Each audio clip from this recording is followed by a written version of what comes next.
Folks, once again, it is indeed your boy Tim, the handsome liberal. It appears as if my shirt may end up detracting from the quality of the camera on YouTube, but we're gonna go ahead and start the show off. You know how we do it. So, what we're going to be asking today is whether or not you agree with the fact that the state of California, talking about the left coast in every form and fashion of the word, whether you're talking about liberals or simply talking about the left coast, state of California, $20 an hour minimum wage for fast food workers. I believe that's about to take place very soon.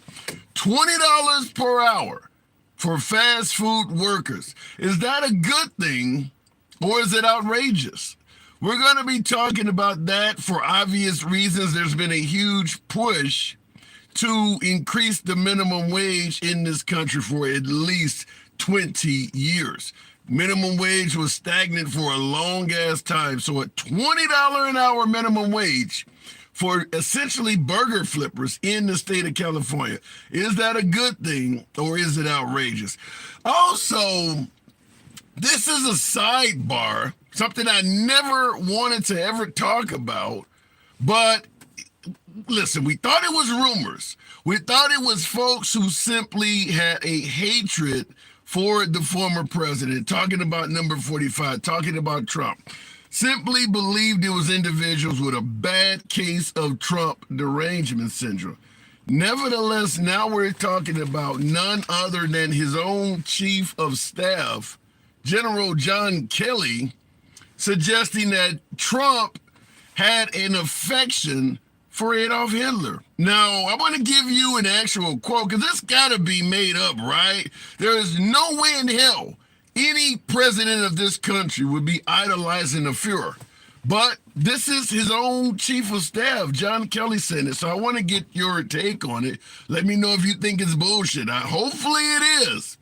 Hopefully it is, because he or Biden could be president come November, sworn in January of next year. So here is an actual excerpt from Trump's former chief of staff, John Kelly.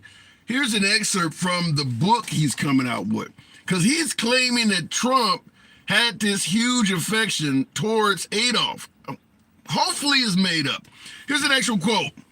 He told President Trump that, he shouldn't be bringing up Hitler, you shouldn't be discussing him, painting him as a bad guy.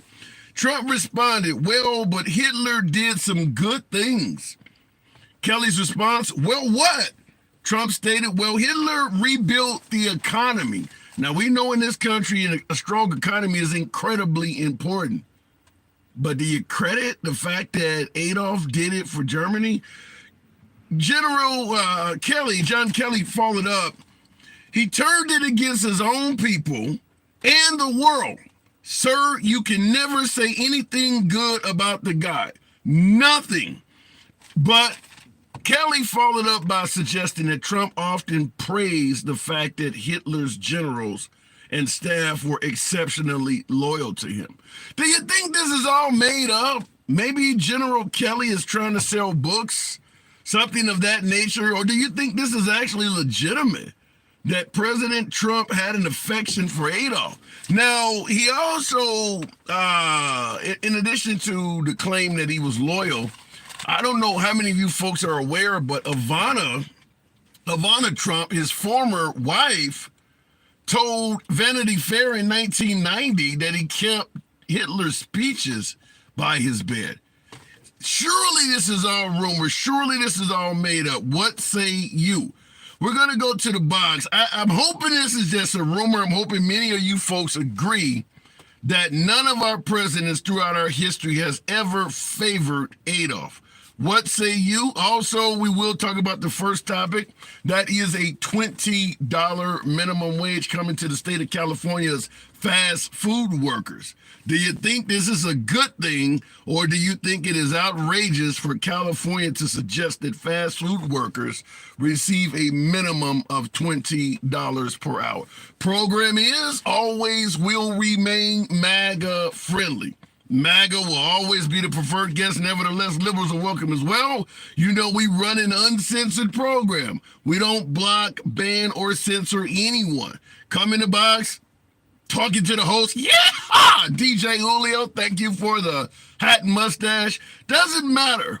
If you disagree with the host or anybody else on the program, what do we always say? Nobody gives a damn. It's all about free speech. We're not here to tell you how you should think. Damn it, it's about what you have to say. Tap the screen to my TikTok user. Nearly 500 of you in here on TikTok. Certainly tap the screen. Get your boy to around 10,000. Helps out the algorithm. Brings in more MAGA.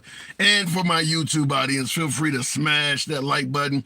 Going straight to the box, or better yet, the comment section. Mickey Hubbard, you tried so hard to dethrone Trump.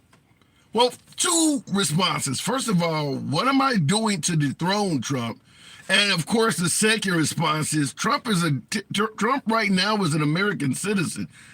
He's not on any throne. You can't dethrone someone that's not sitting atop the throne. So what am I doing to dethrone Trump? Folks, this is current information that we often discuss on the program. It's not made up. It's not coming straight off of MSNBC or anything like that. General John Kelly, Trump's chief of staff, is making his rounds on all of the cable news networks and talk shows promoting a book. This is happening right now. And we're discussing what is in that book and whether or not you think it is valid or hogwash. Going to the box. In adoration for Adolf. No way, no how, right? DJ Julio, by the way, thank you. Good afternoon. Welcome to the program. Julio, good afternoon. What's up, brother? Not much else. $20 an hour minimum wage. Well, then they better be paying us plumbers $60 to $70 an hour minimum wage.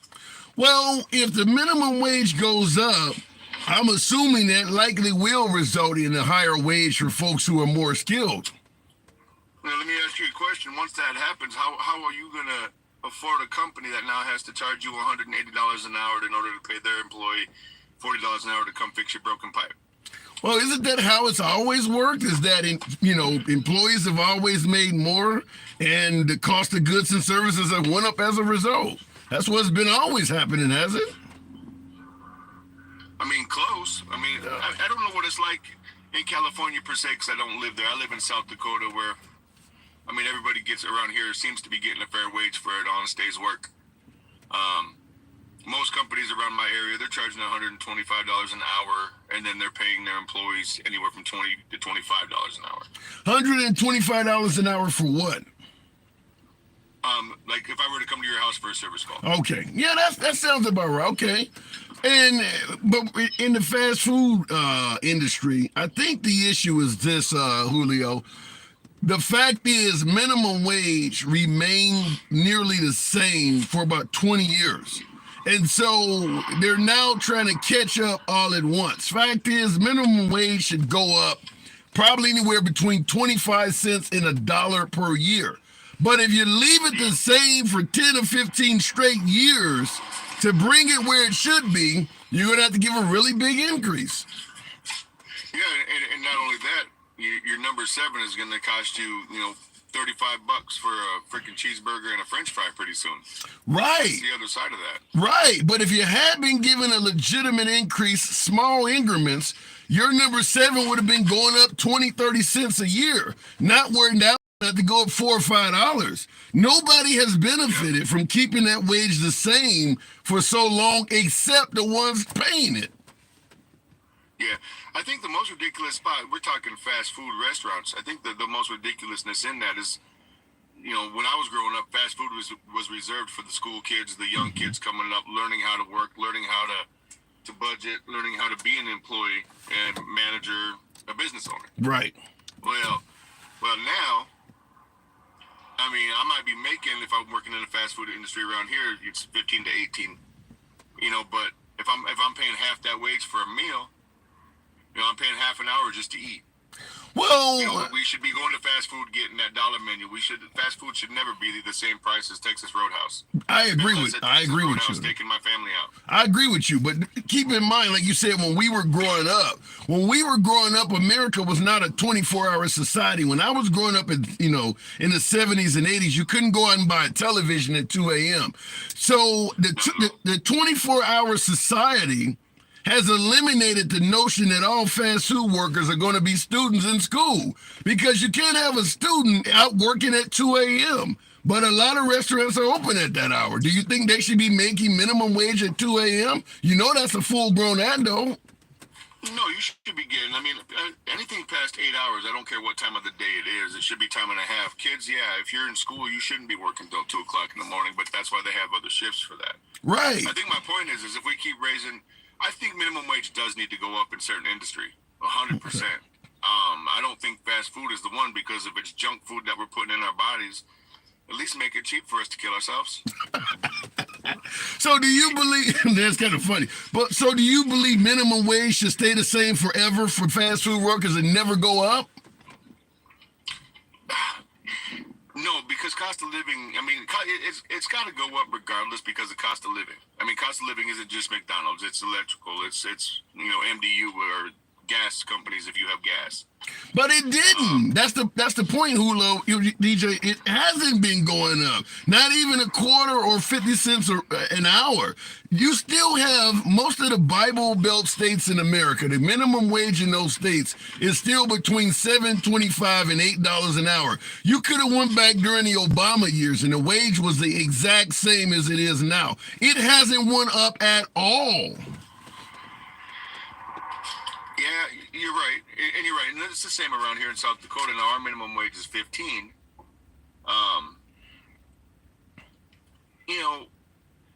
It does need to go up. The minimum wage needs to go up. If cost of living is going to go up, it has to go up. That's the only way the economy is going to keep going.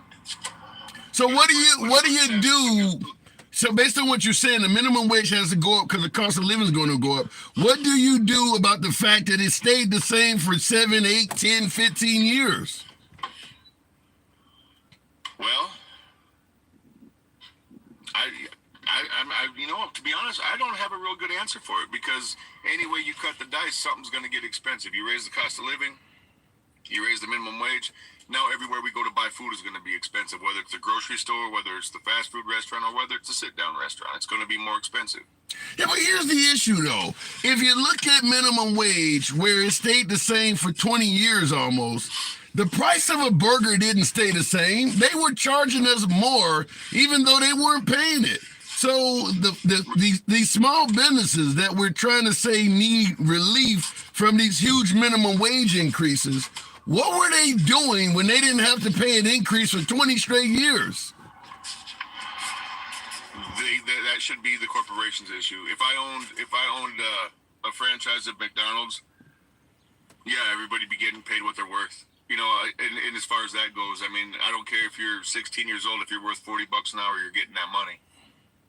Yeah, but that's the point. But that's the point I'm making, is that the corporations were not giving out an increase. Now that they're being told to catch up, they're all pleading for mercy and saying we're going broke. But when they were allowed to keep minimum wage the same for a couple decades, and they were still charging more and more every year for goods and services, where are those folks who suggested, well, minimum wage has an increase, you shouldn't be able to raise your product? We let them continue to raise the price of goods and services, knowing they were not raising the wages to match.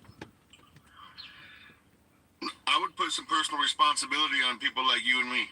How so? If I think it's too expensive, if I don't agree with the way the wages are going around in my community, I should probably look at either start gardening, making my own food, bring my own services in, invest in solar. If I'm not willing to live in a society that's unfair, I need to worry about how I'm going to get out of that society that's not fair and make it fair for my family and the generations that come behind me. It starts with individuals. It's all going to start with individuals. Someone's going to have to start doing it. Around here, there's a lot of solar going up. There's a lot of wind going up. A lot of people are getting off the grid around South Dakota. Yeah. Because we're tired of that corporate bullshit. All right. Fair enough. Appreciate you coming on, DJ. Thank you, by the way. catch you in. Hey, Come I got a question. real What do quick. you think about all that new stuff that's happening with Trump? Are you now when All you the say? cases that are going his way. Well, some of them are, some of them are not. I don't think the E. Jean Carroll case went his way, and neither did Letitia James. But the Supreme Court, anything of his that has went to the Supreme Court as of late is what's going his way. It seems like the Supreme Court is ruling in his favor. And Fannie Willis is struggling greatly down there in Fulton County. But Letitia James and E. Jean Carroll and likely Alvin Bragg are probably going to have a better time with him. Well, I heard Alvin Bragg is losing his too. I read this. I was watching something on a live earlier today, and they were talking about Alvin Bragg all pissed off because the courts are leaning towards Trump. I haven't heard the Alvin Bragg case is about whether he used money for campaign funds to pay off Stormy Daniels. The immunity case that the Supreme Court doesn't apply because Trump did that before he even became president. So I don't know how he's going to escape Alvin Bragg. I can't see it. Yeah, my favorite one right now is the January 6th, where Congress has stepped up and said there was no insurrection. Yeah. Well, the problem I have with that is if nothing happened there that day, what's to stop it from happening again? It was a love fest. It was a great day. What's to stop that from happening again? Well, I would hope nothing. In America, we have a right to stand up and speak our freedom. That's our First Amendment. So you're saying you would hope that America maintains the right to do what we did on January 6th again? Yeah, I mean, considering we allowed what happened with all the riots that went on in Seattle and across the nation and the Democrat states. Yeah. If we were going to allow that, we got to allow peaceful protests that got a little loud, for sure. Well, here's the problem I have, though. It's not the protest, it's the fact that Trump stated that he had won by a landslide, and we're 3 years out, and he has not proved that yet. We're talking January 6th was only 2 months and 2 days after the election. There was no investigations done to conclusion. There was no way in hell he had enough evidence to tell people what he told them on that day. I'm not a fan of that.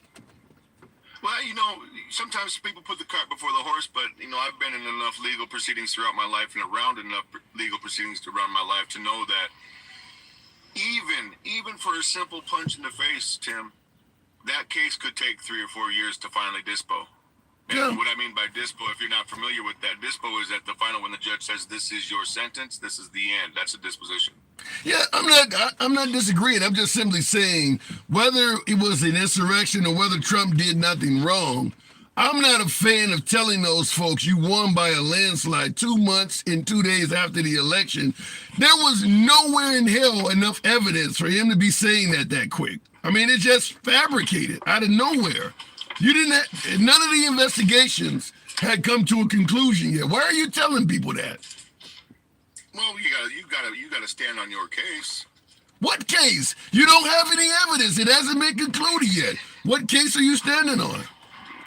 For whatever I'm speaking for him. I'm not speaking for me. Me personally, I would have kept my mouth shut till I had everything in the thing, and then I would have blown the whole thing up. Like not physically blown it up, but like I would have let all of my evidence out at once I collected enough of it. I would have kept silent until then. He's a little loud with this shit. I agree. Yeah, that's all I'm saying. Regardless of what we think happened on January 6th, I'm just simply saying he told the protesters something that in hindsight is pretty clear he had no legitimate right to say that. I mean, not only did he say he won by a landslide, Biden stole it from him. We're 3 years out and there's not any evidence that conclusively proves that. 2 months, 2 days after the election, and you're saying this stuff? You're right. And I've told you that before. You're right with a lot of the way that he handled himself.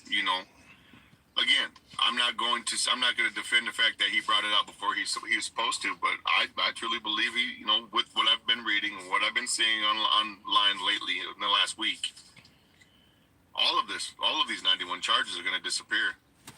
Could be. You watch what happens by August. By August, I'll be sitting at the Buffalo Chip during the Sturgis Motorcycle Rally, DJing, having a great old time going, I told you. Now, you could absolutely be right. The 91 charges could disappear, but I'll tell you this. The only way you're going to be right is for Trump to win and make those charges disappear himself. If that doesn't happen, they're not disappearing. Trump has to delay this stuff until he becomes president, interfere with his own case by appointing somebody over, getting rid of Merrick Garland, getting rid of Jack Smith, and putting somebody in that's favorable to him. That could actually happen. But if he doesn't win, it's not going away. I'll make a bet with you. You're probably not going to forget my name anytime soon. I'm not going to quit watching you anytime soon. If he gets all these dropped before Election Day, I'm going to send you my Venmo, and you're going to buy me my favorite bottle. And if he does, wait till after he gets elected, and then he kiboshes all of the crap, I'll buy you your favorite bottle. Don't care what it costs. I'll do you better than that, and we could have a show on it. If Trump gets all 91 charges dropped before he even becomes a president-elect, I'll give you $100. If you lose, you can give me what the hell you say you're going to give me? I'll give you $1,000. $1,000. Well, I told you I run my own businesses. All right, okay, all right. Hey, I'm definitely not going to forget your name now. In fact, I'll clip this damn show and make a video out of it. You think he's going to get all 91 charges dropped, even if he doesn't become president? 100%. Wow. All right, DJ, I got to move it on. But we need to talk again in the future. You know we will. All right, good talk. All 91 charges dropped without winning the election. What say you folks? You think that's possible?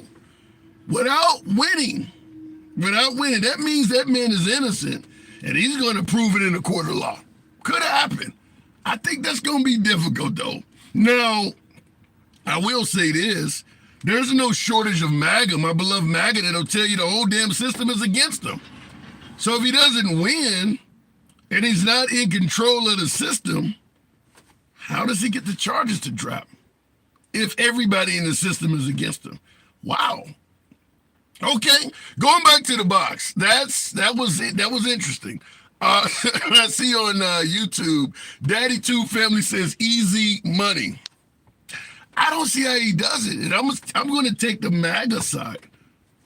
The whole system is against him. They don't like him because he's an outsider. He won't work with them. He's going to drain the swamp and expose corruption. Then if he's on the outside looking in at this system and he's not become president yet, why would the 91 charges go away? I told the gentleman I just talked to, Julio, that certainly if Trump wins, it's highly likely that he could get the 91 charges dropped. Very likely that if Trump wins, all of this shit goes away. But if he doesn't win or he hasn't won yet, happening before, I don't see that by way of yes or no. I'm going to go back to the box, and I'm really curious to see what you folks think. How many of you folks think Trump could successfully get all 91 charges tossed out before winning the election? Yes or no? Yes, if you think he could do it. 91 charges, poof, gone. David Copperfield style, before winning the presidency. Amazing. See folks saying no way. Yeah, amazing. I do see Chris saying me. 91 charges without getting elected. Wow. Explain how the state charges just go away. I don't know. Without winning? I don't know. I absolutely agree, like what Abby5.0 says on YouTube, everyone vote for Trump. If that happens, I certainly believe the charges will go away. If everyone votes for Trump and he's victorious, but without winning, before the election, I think he said by August. Wow. Just proves how zealous it is sometimes. Okay, Teflon Don, I do see validity in him being Teflon Don, but I don't know about being that fucking strong. Going back to the box, Gandalf, one of my subscribers, certainly pleasure having you back there. Gandalf, Gandalf, good afternoon. How you doing, man? I'm doing good. You okay? Huh? Can you hear me okay? Loud and clear. 91 charges, poof, gone. What say you?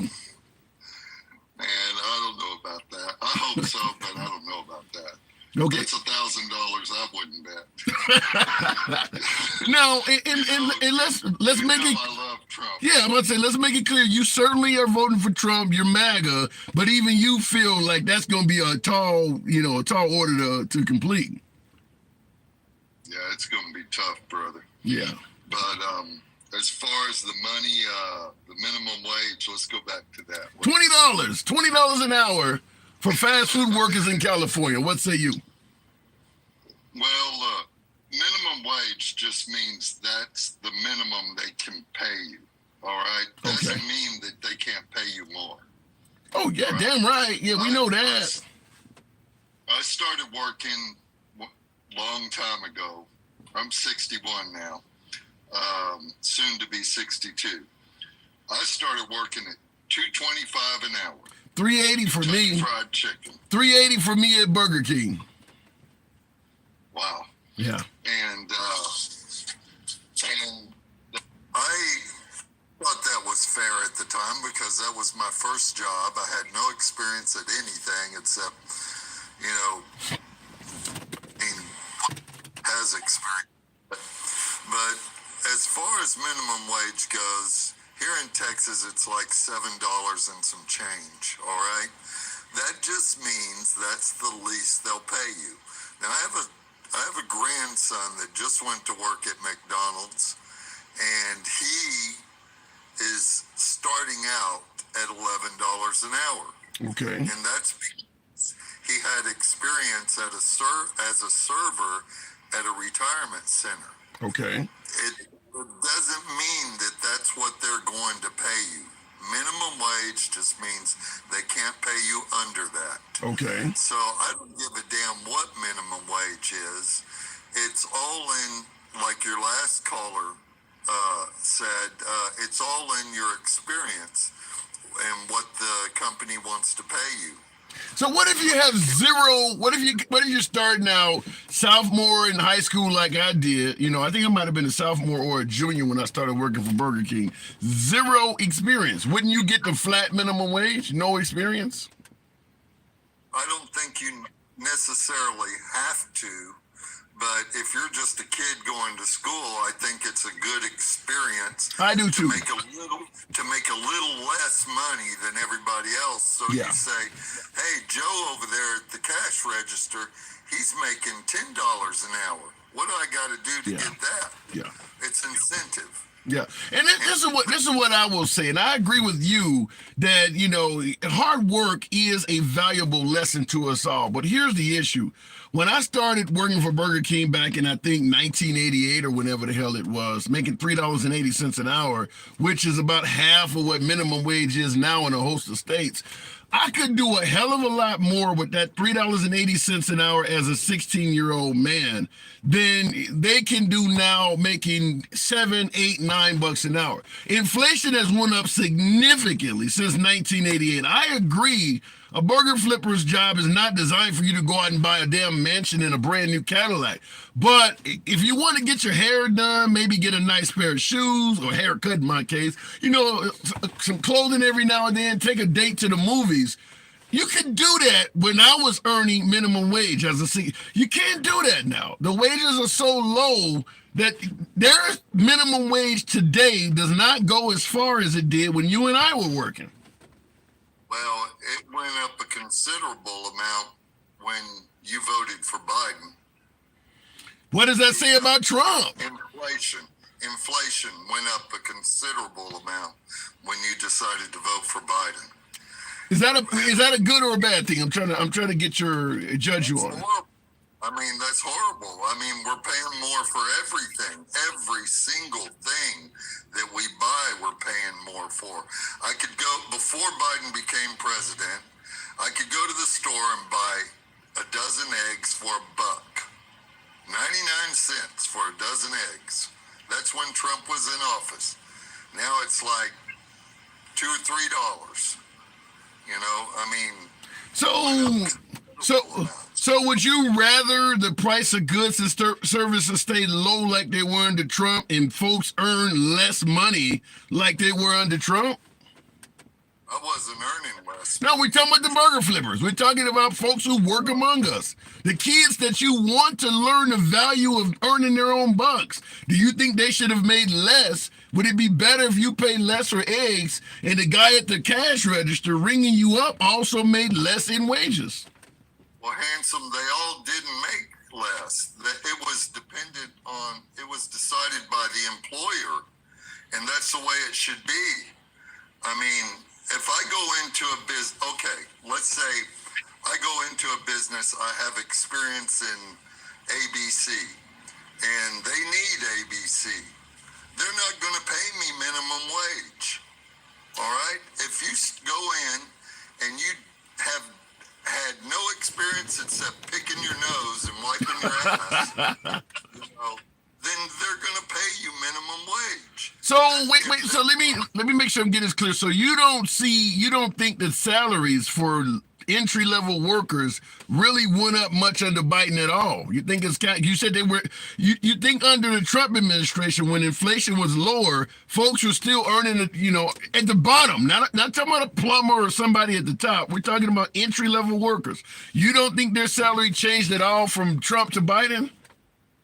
I don't think it changed much. Okay. Not enough to make any difference. Okay. Now, I got to say right off the bat, I vehemently disagree with you. The fast food industry, the minimum wage workers across America, particularly in the liberal states, have seen a decent increase in salary from Trump to Biden. Most of the liberal states, minimum wage has went up. They're paying people more. It's in the Republican states where they're not a big fan of minimum wage increases, where employers may be paying you more, but minimum wage has stayed the same.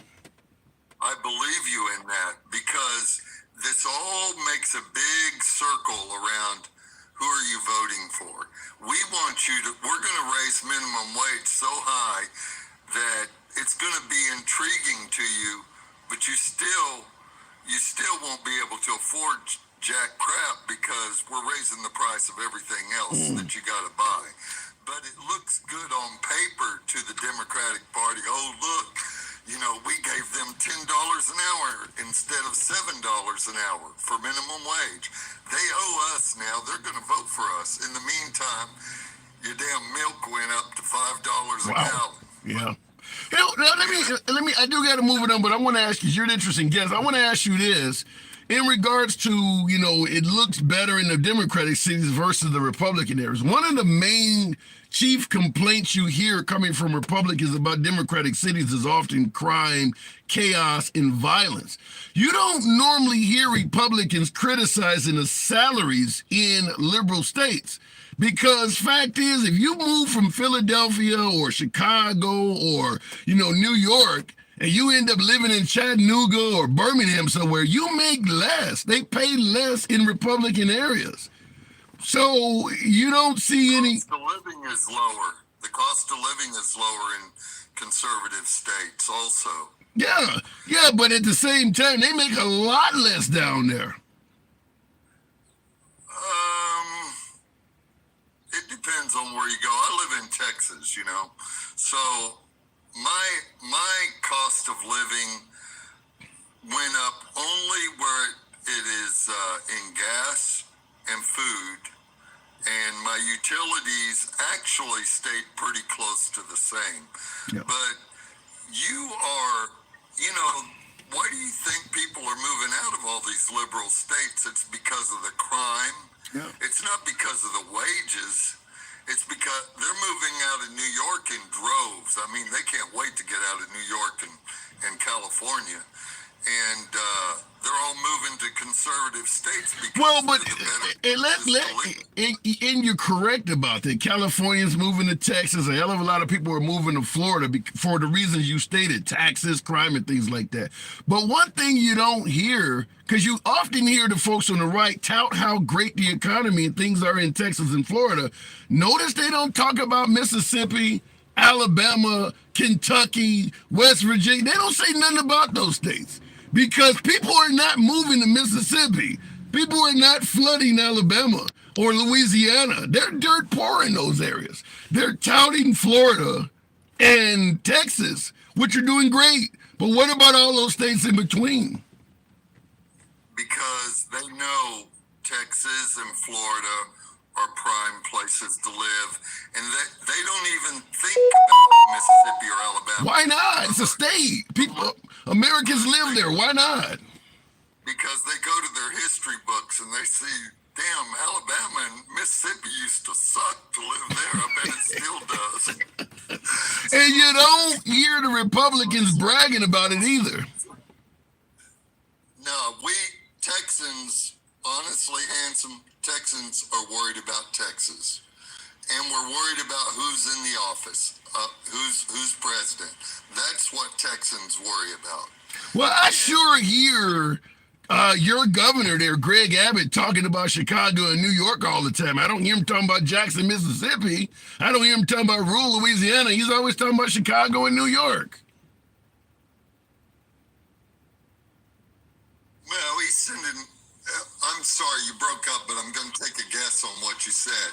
We're sending illegal immigrants up to states that say, hey, you know, we're the kind of people that take those people, those illegal immigrants. Texas don't play that crap. That is true. We don't want you coming in. As long as you do it legally, we don't have any problem with that. Texans have learned, and that's the Latino community, the black community here, the white community, et cetera, et cetera. We've learned that it's not about coming in legally that we have a problem with. It's coming in illegally, because your president, the guy you voted for, I'm taking a guess, has let in 10 million illegal immigrants. Yeah. And what's that going to do to our country? It's not good. Yeah, it's not good. I'm not celebrating that at all. It's not good. I'll give you the last word though. Okay, so I'll take a criminal, an alleged criminal that did really good with our economy, rather than a child sniffing, ice cream licking, memory can't remember what he said from one moment to the next, can't speak, president, you know, that destroyed our economy in less than 3 years. Wow. All right, Gandalf. Well stated. That's a mouthful towards the end. I don't know if I agree with all of it, but anytime, come on back through. Love you, brother. Hey, same. Looking in the comments, nobody wants to go to Jackson, Mississippi, says Heather. I don't think any part of Alabama, Gulfport, all the way up to the top, Hattiesburg, you name it. I don't think any part of Mississippi. You watch right-wing media where they're criticizing the hell out of Chaz in Seattle or idiots in Oregon. They don't talk about anything good in Mississippi. I'm talking about right-wing networks. They'll criticize the hell out of liberal cities. They'll give credit to what DeSantis or Abbott is doing in Florida or Texas. It's as if Mississippi is a worst kept secret. They don't say shit about Mississippi. Tearing down liberal cities, boasting about good, well-run Republican states. They don't say shit about Mississippi. Thank you for the hat and mustache. I don't know who said that, but yeah, thank you, big dog. Donald Trump for president, says Nelson. 74 million folks voted for the guy. Could very well win again. Could very well. Trump is incredibly competitive. Like my last caller pointed out, the flooding of immigrants through the border, that is Biden's mess. Now, thank you for the confetti, Gomez. Appreciate it. Now, the claim that they came up with a border bill that Republicans did work on and Trump shot down. So it gives a little bit of cushion to President Biden, but that doesn't explain the 3 years he didn't do anything. That just does not explain how the problem got so damn bad before they created that border bill. So the border is, for the most part, on Biden. It really is.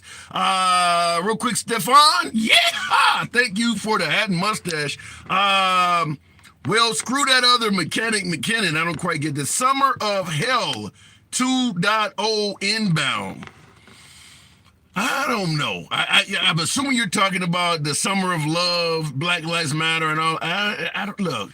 I gotta say, for the lack of global conflicts that we give Trump credit for, under the Biden administration, there hasn't been a lot of domestic riots and rallies in this country. None. In fact, even January 6th, which was the last major uprising we had, that was under Trump too. Domestically, we can talk about internationally where things looked better under Trump administration internationally, but domestically, it was chaos compared to what it is under Biden. Now, we can blame whoever we want to blame for why it was happening, but Trump was in office and now he's not. And there is a difference there. Going back to the box, appreciate you folks that are holding on indeed. We will go to Sight Beyond Sight. I don't know what just happened there, but we'll make it happen. Real quick. Leslie, thank you for the hat and mustache. You guys are very kind today. Thank you very much. Minnesota fan, good afternoon. Hey. Hey. How you doing today? I'm doing good. Now, you're in Minnesota, which also is pretty kind on the wages. What do you think about California giving a $20 minimum wage to fast food workers?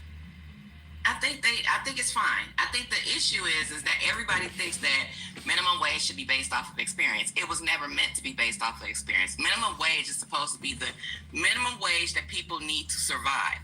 It doesn't say you have to have this many years. It doesn't say the job has to be for a teen. We also know that kids are in school during the day, but McDonald's is still open. So there are people who are working there who are not just students. Yeah. I mean, all of that kind of goes to the wayside. Everybody wants to go, it should be this level before you earn certain things. That's what minimum wage was supposed to stop. It was brought in during the Depression when we didn't have it and people were dying because they couldn't make enough to survive. And these people who always seem to think that businessmen and corporations are doing things in search of helping us. Yeah, the employer should do it. They weren't. That's why they made a minimum wage. Yeah. There's reasons why things happen. If they were doing it before, we wouldn't have it. Yeah. So yeah, and I agree with what I agree with what you said about the fact that restaurants are open while school is in session. So those are not students. Now, when I lived in Australia, they have a minimum wage as well, and their minimum wage went according to age. So you wouldn't have a 45-year-old making the same as a 15-year-old. The minimum wage for a full-grown adult with adult responsibilities by law was higher than it is for a student. Whereas in this country, you got a lot of folks with 2 or 3 kids at home that's making less than $10 an hour. So I agree that minimum wage could be discussed from an aspect of, look, it's for students, it's not, to maintain a living. But we know, as you pointed out, if a place is open in the middle of the night or in the middle of the workday, them are adults with adult responsibilities. Exactly. So I kind of think that and we know that just like New York, California is one of those states that has a very high cost of living for their stuff. So the fact that they're going 20 may not even make a dent to most people who are living in California right now. So therefore, everybody likes state rights. That's the right of Texas to do it. We had already instituted before the federal and everything, the $15 increase in Minnesota. So even my daughter was making $17 an hour at McDonald's, okay? And she did the nursing home thing that the guy was talking about before. She was making $18 an hour. So yeah, there are jobs that are out there for them, but the fact that they have it didn't make a super change. And the fact that on a lot of conservatives always want to tout how businesses are doing so well and they were doing so well. Part of your business is to plan for the future. So if you have a couple down years in the future, it shouldn't mean that you're rocking. And what happened to all those profits? At this point, they should be able to invest in their people. And the price of, and I swear if I hear that Biden raised the prices so much, I remember 2020. The price of my tissue went up during the summer that people was going crazy. That was in 2020 when Trump was president. The prices have not went down since then. So how did Biden change it when it started under Trump? I get the inflation thing. I get all of that. They want to say inflation was him, but he played a role as well. They equally part responsible for inflation. But the first checks were held up because Trump wanted to make sure his name on it. But only people who got the money and was grateful for it is going, yeah, Trump did it. Those who think they above it go, it all happened under Biden. I'm like, are people willfully ignorant in some of this stuff? Actually, context matter when you taking in all of this. Politics is just your daily life. Remember what was going on. They got them because people were going homeless and couldn't pay their bills. What was the opposite of that? Y'all worried about crime now? That would have been a bigger crime. Yeah. People go desperate. That's crime.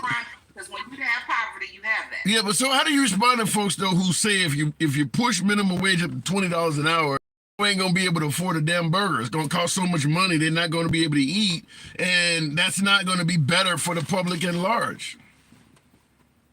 Have they noticed that the price of a burger at McDonald's is $9? A person right now, as according to this guy in Texas, says that person has to work more than 1 hour to earn a single burger if they want to eat. That's crazy. I didn't think of it like that. That's crazy. That you make less than $9 an hour, you gotta work a whole hour to get a damn burger. That is crazy. Wow.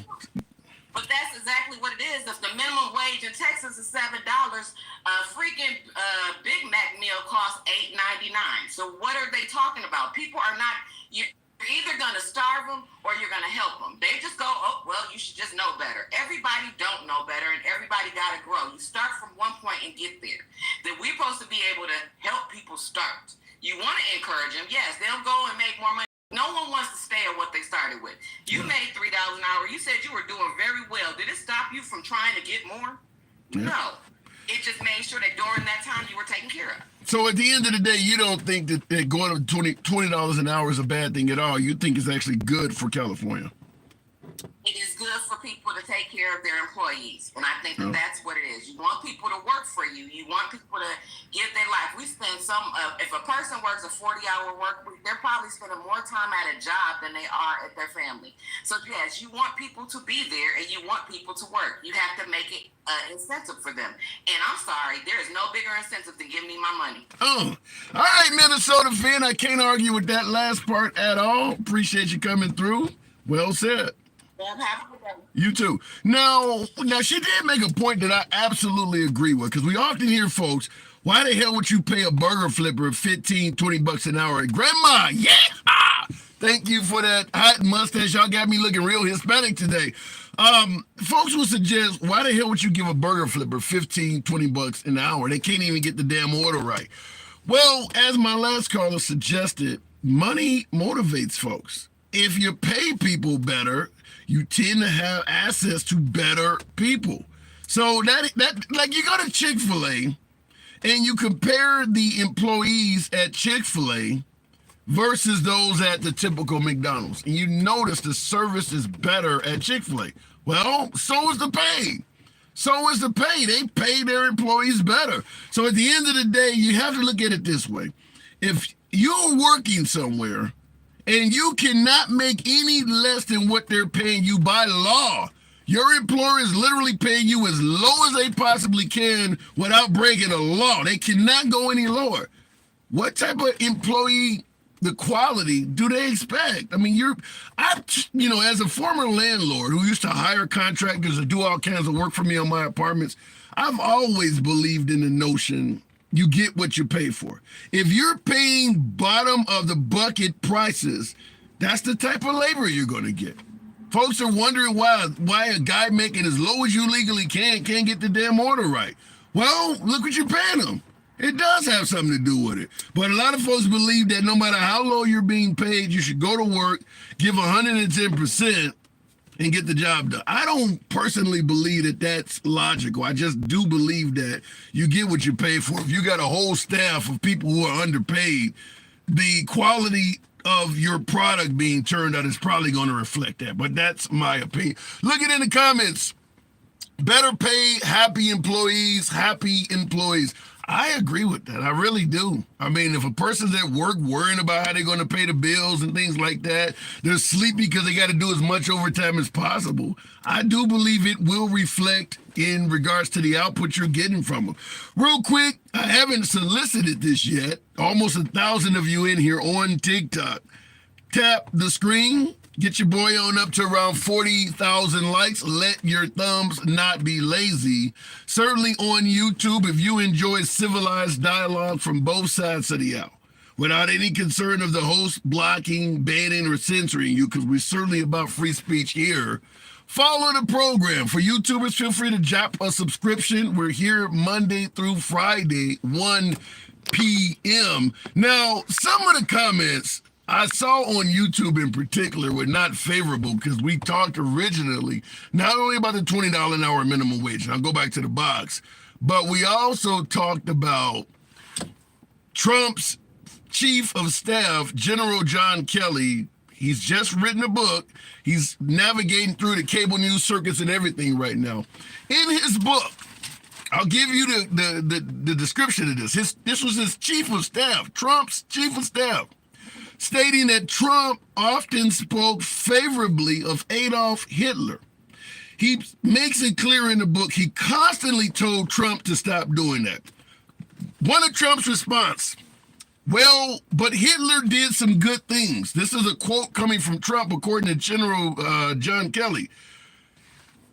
Hitler did some good things. Kelly responds, well, what? Trump says, well, Hitler rebuilt the economy. You know how important the economy is in this country. You know that's obviously on the right, the number one thing that's often celebrated. Trump was better for the economy than Biden. A lot of folks believe that. So Trump is saying that Hitler rebuilt the economy. Kelly responds and says, he turned it against his own people and the world. Sir, you can never say anything good about the guy. Nothing. Now, this is Kelly suggesting he told President Trump that you can never go around saying good things about Hitler. And Trump continued pushing back. Well, his generals, his staff were very loyal to him. Now, is this made up? I want to ask you folks, you think he's making this up? I hope he is. I'm going to assume that no American president has ever idolized Adolf Hitler, but his own chief of staff, why would his own chief of staff write a book and say that his commander-in-chief was idolizing Adolf? And Ivanka Trump, his former ex-wife, in a 1990 Vanity Fair article suggested that Trump used to keep Hitler's speeches on the side of the bed. Tell me it's all made up, because this is ridiculous. I'm assuming that it is a hit job on President Trump. Somebody let me know. Surely no one believes this, right? That a president would be idolizing someone allegedly responsible for the death of 6 million plus? Surely this isn't true. Looking in the comment section, appreciate you folks tapping the screen, the right will make excuses. And Big J said, of course he did. You really think that Trump would idolize that guy? That is known in history as probably one of the evilest leaders ever? I suppose maybe behind Stalin or Genghis Khan. But you really think Trump would idolize Hitler? Come on, say it ain't so. Looking in the comments real quick, I did want to see this on YouTube. Someone stated, not true. I've had to give my customers excellent service, excellent repairs. This is on the $20 an hour minimum wage. Had to give my customers excellent service, excellent repairs, and beat my competition with my repair and service quality at a lower rate than which my competitor charges. You can always find someone to go above and beyond no matter how low you pay them. However, that's not the norm. That's what I'm suggesting, that if you have a workforce full of underpaid employees, it's not the norm to expect them to go above and beyond. That's the point I'm making. Some people are going to do that, but that's not the norm. It's not idolizing. It's being aware of history. We're doomed to repeat it if we don't remember where we went wrong. So you're saying that Trump is not idolizing Hitler by speaking positively of him. It's simply being aware of history. Okay, that's a little different explanation than I've heard recently, but okay, we'll go with that. We're going straight to Star in the comment section, by the way. Appreciate you folks. The box is a little bit shaky today. I tried to bring up a guest. We'll try it again if we're having issues here. We'll go to Jordan. Let's see if it works this time. Now, I see folks in the comments. You really think this man would idolize him? Jordan, you don't see Trump as idolizing Adolf, do you? No, not at all. Okay. Why do you think General Kelly, Trump's own chief of staff, who would not have had the job if Trump didn't give it to him, why do you think he would say this? It's a bunch of fake news. But why do you think he would do that? I mean, it's like if your brother wrote a book saying you did, this is your chief of staff. Why would he do that? I really don't know. What I wanted to come on here and talk to you about is the minimum wage. Okay, real quick before we go to the minimum wage, now you're suggesting that what Kelly is saying is fake news, and you said you don't know why he would say. Why do you think it's fake news? I just think it's being pushed by the liberals. His chief of wait, hold on a second, Jordan. This is a book being written by John Kelly, his chief of staff. This is not a liberal. It's coming out of the mouth of a Republican. I don't know about that, handsome. You think you think Trump's chief of staff may have been a liberal? No, that's not what I'm saying, no. But what I'm saying is, I came on here to talk about minimum wage. Okay, let's go to minimum wage. All right, go. The floor is yours. All right, thank you, sir. Hey, I'm Jordan Antrim. I'm from Central Illinois, 2 hours south of Chicago. Okay. How you doing? I'm doing good. So, All right. $20 to fast food workers. What say you? $20 for fast food workers. Okay, I agree with it, but here I go. Minimum wage is exactly what it says. Minimum wage. It's not supposed to be a livable wage. It's supposed to be, a wage to get paid, but, you're supposed to want to do better. Right. It was set in place to make the minimum amount. It wasn't supposed to be set in place to be a livable wage. I don't disagree with that at all. Real quick in the comments, I saw someone said, I think that was Miss Jack or something like that said, have a good day, I'm gonna cancel my subscription. I don't know what you're canceling it for, but elaborate on your point. Don't just throw a blanket statement. But what you just said about minimum wage there, Jordan, do you think minimum wage should increase at all from year to year? No. And I always vote no for it. So you believe minimum wage should stay the same for eternity?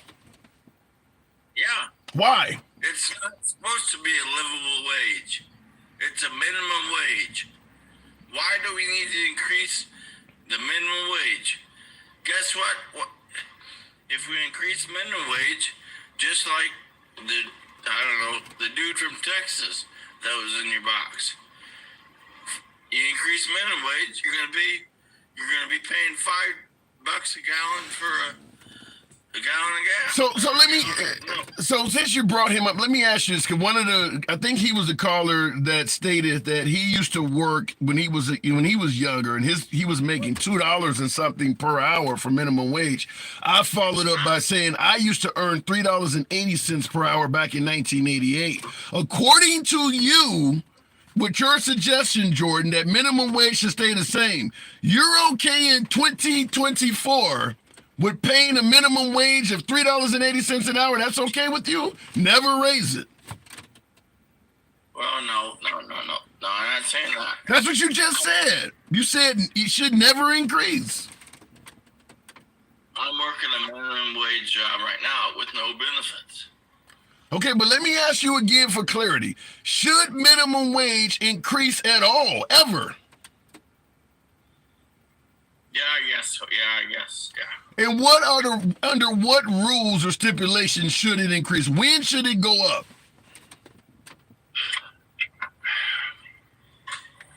Every year. Okay, now we're getting somewhere. And you and I both know that has not been happening for a series of years. For quite a while, we have not had that happen. I see Naeem Barber even says we've been paying more with no pay increases. Thank you for the super chat there on YouTube. The fact what he's making, the point he's making, Barber, is on YouTube is that minimum wage has done what you suggested, stayed the same for years on end, even though the price of burgers and every damn thing else was going up regardless. How do you feel that? I mean, if minimum wage goes up, everything else goes up. Okay, let's go with that. So if minimum wage goes up, everything else goes up. Just say minimum wage goes up to $10 an hour. I mean, like the last caller said, a dozen eggs is going to cost what, $4 or $5. Okay. You know? But let me ask you this in regards to what you said. If minimum wage goes up, everything else goes up. So if minimum wage does not move, does that mean everything else stays the same in price? It should, yes. But has that been happening? No. So why the hell would you go into a system like that where things are going up regardless and tell the people at the bottom you shouldn't get an increase? I wouldn't. You just did. You just did it right now. What are you asking? Now, let me just ask. You said you are currently working at a minimum wage job. Right. And you think what you're suggesting is in your best interest. No. Then why suggest it?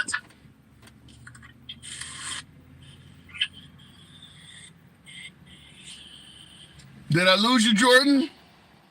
All right, I'll move it on. All right, I didn't get that one. Listen, we get callers from all directions. What do we say? We don't block, ban, or censor anyone. I do believe everybody's entitled to free speech, even when I vehemently disagree with them or they vehemently disagree with me. It's not about telling somebody how they should think or how they should speak. It's about hearing what they have to say. DJ Julio, yeah! Thank you once again for your generosity. But that was an interesting conversation. I see Ryan in the comments said passed out. I don't think the man passed out. I think he had a phone call. I think the cost of living determines the minimum wage. No, I got to disagree because we know the cost of living has been continuing to go up every year and minimum wage is not. So I think the cost of living should determine the minimum wage, but I don't think it has been at all. I mean, there's no legitimate reason for why minimum wage has stayed the same for so many years on end, other than what my last caller said. Some people are like, I don't want to raise the minimum wage no matter what. Oddly enough, he was saying that while admitting he works at a minimum wage job. I don't know where that was coming from. Gomez, don't drink the Kool-Aid, says Tony Baloney. Gomez, good afternoon. Hey, bud. Hey, What's up, man? what am I getting wrong? Well, I don't really I don't agree with the last caller, I would say. But, you know, I live in California. I do disagree with the $20 an hour. That is high. That is high. Yeah, and if you read more into it, you know, it's if you're a bakery, like Panera Bread, have you heard that whole story? No. Oh, yes. So Panera Bread is one of the top donators to Gavin Newsom's.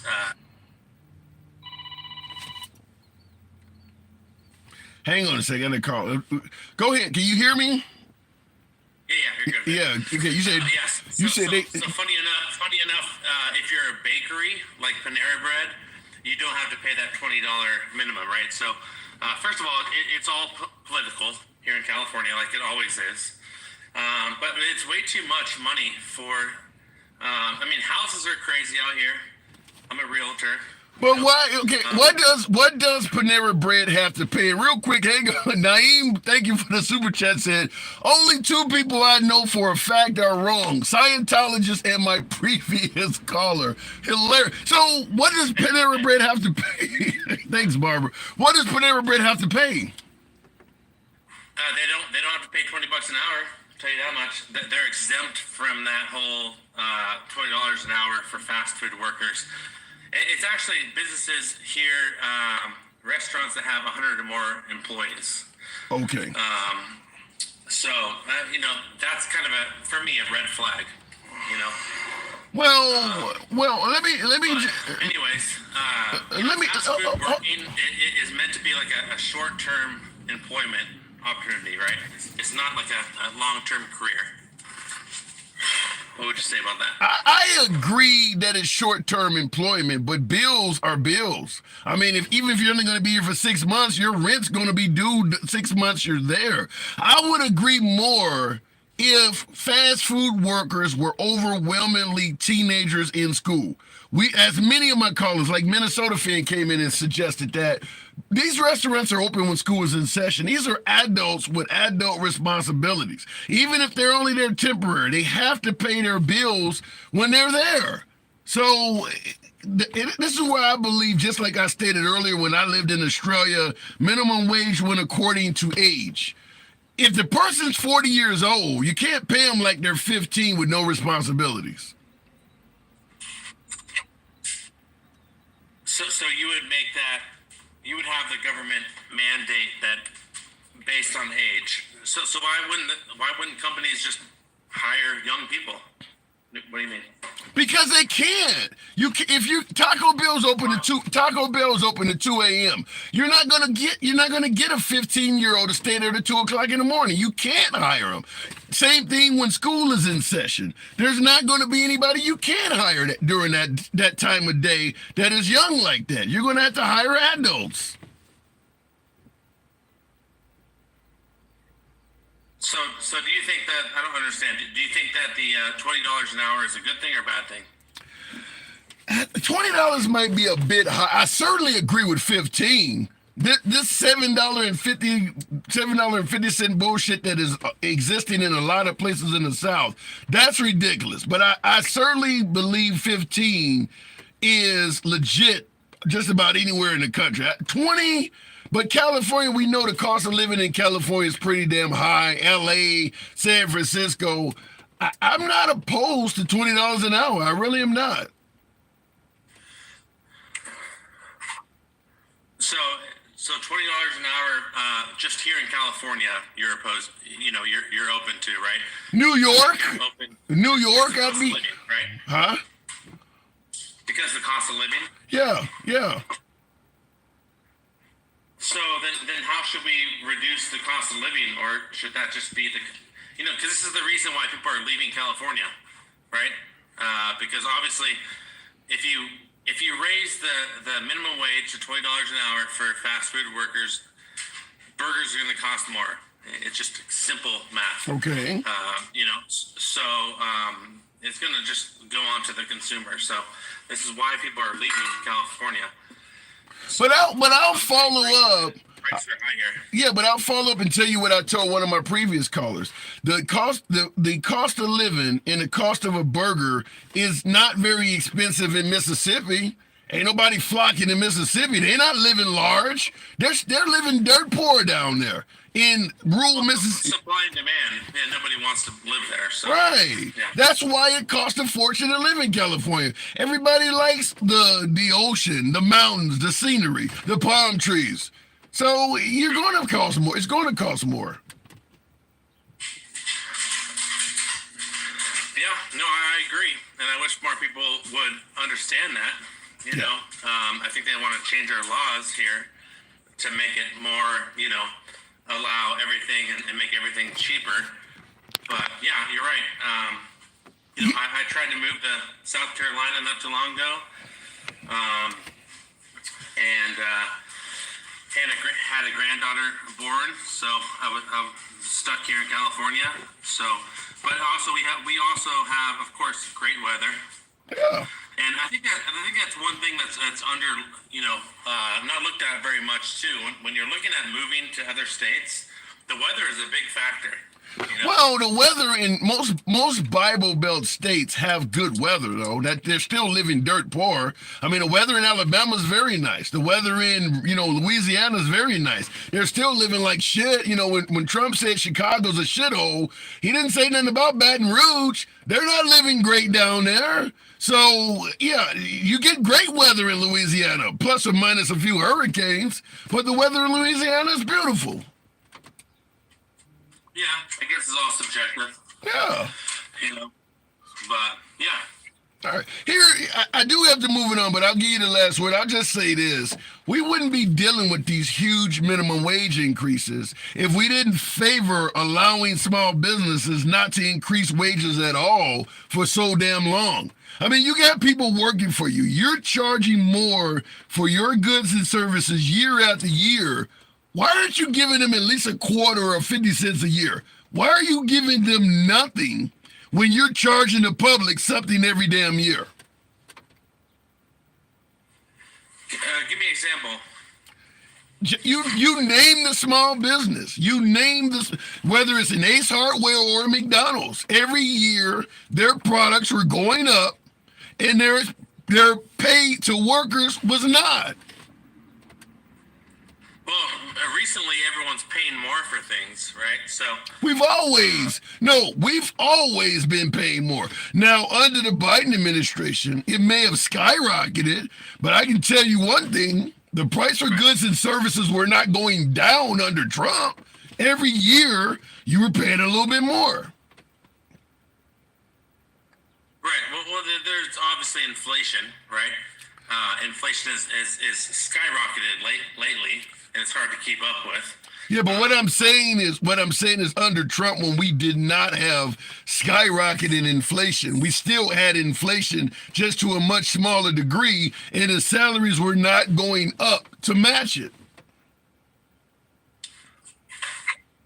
Yeah.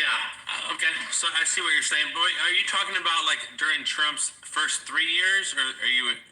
Yes, I'm talking about doing last year. I'm talking about during the good old days, the days that Trump and MAGA celebrate, the first 3 years when we had. Before the pandemic. Yeah.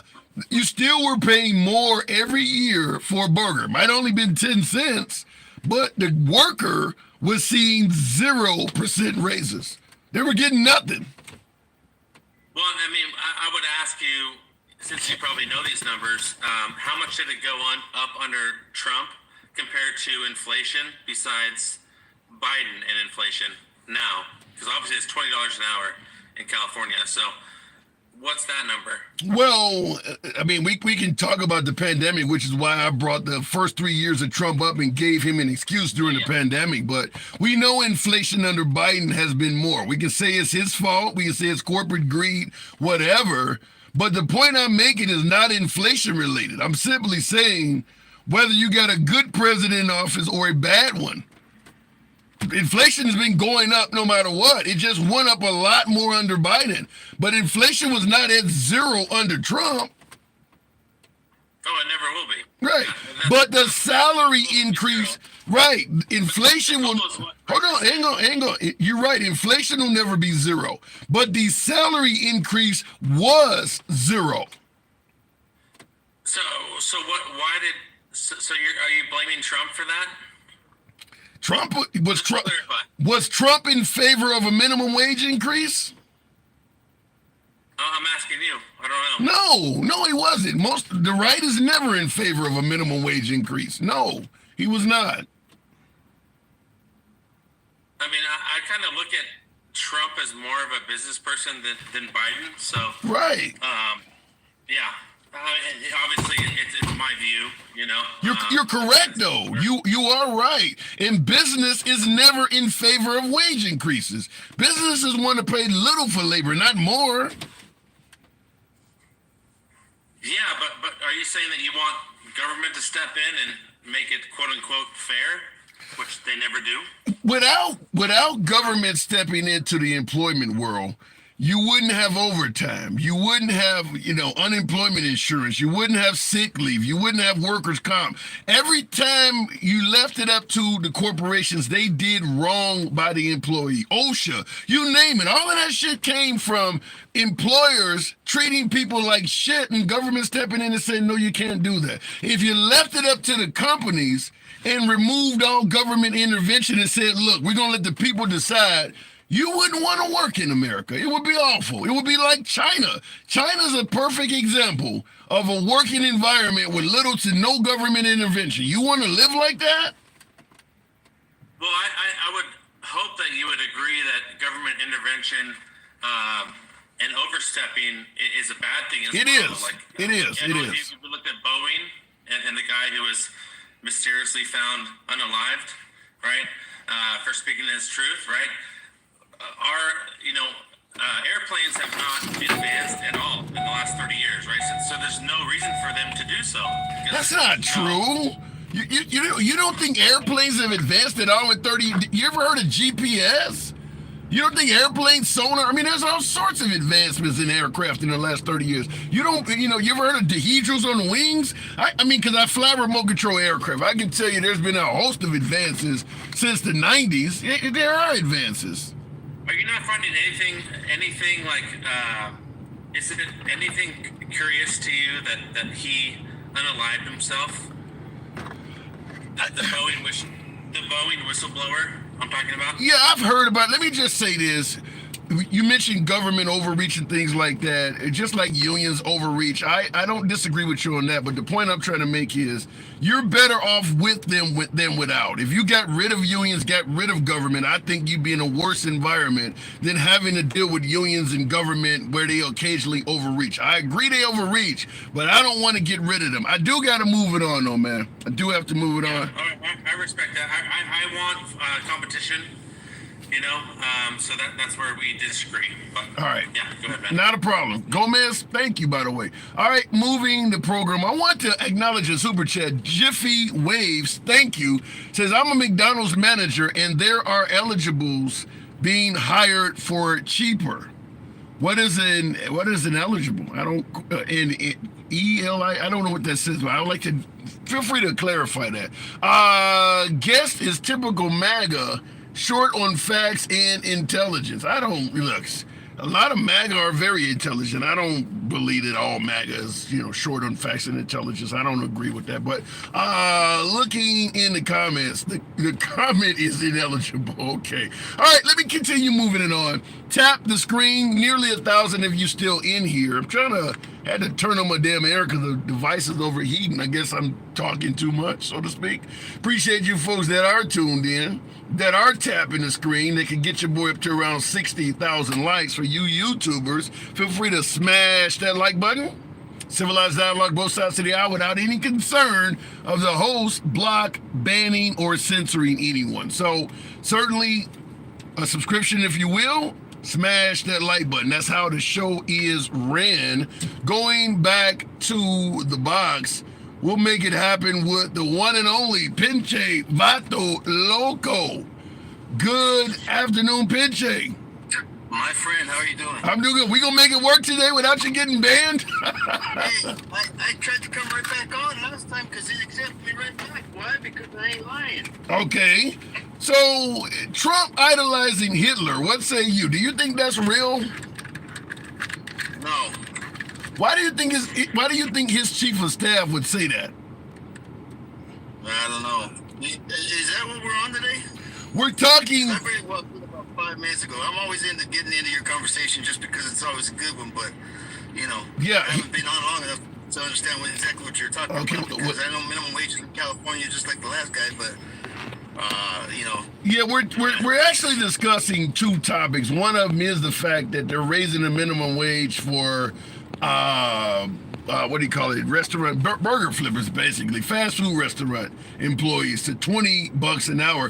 But also a side topic: General John Kelly, Trump's former chief of staff, is writing a book where he states Trump was consistently idolizing Adolf Hitler, and he was trying to get him to stop doing it, telling him not to do it, and he kept doing it. Do you think he's making that up? I don't know, man. He could be. Who knows? You know, it's. Does it concern you at all? Does it concern you at all that a general who obviously put his own time in the military and is a hero in his own right is suggesting that the president he served under was idolizing Hitler? Not really. I mean, did he get the axe or did he quit? You know, did he? I think he got the axe. But yeah, I don't think it's too far fetched to think that he might do something like that. No, not at all. Okay. It's pretty embarrassing to get the axe when you were the way they got the axe done. It was pretty embarrassing to be a part of that axe. You know what I mean? Yeah, but a lot of folks have gotten the axe from presidents, and they didn't go around saying the man idolized. I mean, and by the way, keep in mind, Trump's ex-wife Ivanka also said that Ivana, whatever her name is, she also said he kept Hitler's speeches besides the bed. You think she's lying about it too? I don't know, man. I don't know. That sounds pretty far fetched, if you ask me. Well, and plus the true story, as we know it, is not exactly the true story as far as Hitler goes either. So it's kind of a tough line to walk. What is the true story about Adolf? Let's see if we can get it out. We don't want nobody getting banned. I'm never going to ban you. Know how I do it, but the TikTok gods can be. So use synonyms or whatever. But what is the true story about the leader of Germany back in the 30s and 40s? It goes back to our history as well, you know. So 1871 is when we were bailed out of bankruptcy. Right? Okay. And when we were bailed out of bankruptcy, the Rothschild family told us that we had an unlimited amount of money. Okay. As long as they had administrative access to the government. Well, that administrative access led us to where we are today. Well, after Rothschild was successful in buying America, he went around and started buying every country he possibly could. And when he did that, he ended up running out of money at some point and ended up adding on the Rockefeller family. Well, when the Rockefeller family and the Rothschild family got together and started buying up as many countries as they could, they got to Germany, and Germany didn't want to accept their loan because they knew they'd be selling their sovereignty if they did. So, history tells us the story of Adolf Hitler. And basically the part that they leave out is the part that he was resisting being bought out, just like we were. What about the part of what happened to the Jewish people? Hang on. What they did was they sent in the United States to cause such a disruption that they would have to buckle and take that loan. Okay? So notice how they never found Hitler, right? Yeah. They never found him. Well, anytime there's an empty link at the end of the chain like that, man, that's because there's something that happened in the middle of the chain that went wrong, that didn't go the way that they wanted it, and so they had to make alternate solutions to the problem as they saw it. So let me ask you again, what about the part where they suggest he took out 6 million Jewish people? Is that accurate? Well, I would hope not, but again, I mean, there's a lot of things in history that they lied to us about already. Do you think it's accurate? Do you think Hitler is responsible for the Holocaust? No, I don't, honestly. Do you think the Holocaust is real? I wasn't alive then. I couldn't. Look, I wasn't alive when George Washington was here, but I know he's real. You can still answer the question. Was he the first president of our country? Yeah. Then you know lies, because that's not true. There was 9 presidents before him. Who are they? Give me the 9. I have to look it up because I don't know them off the top of my head. Okay. But So let's get back to the actual topic we're talking about, the Holocaust. You're saying that didn't happen. I'm saying I'm not sure that happened. Auschwitz is a real building. Did no one die there? I couldn't say. I'm not sure.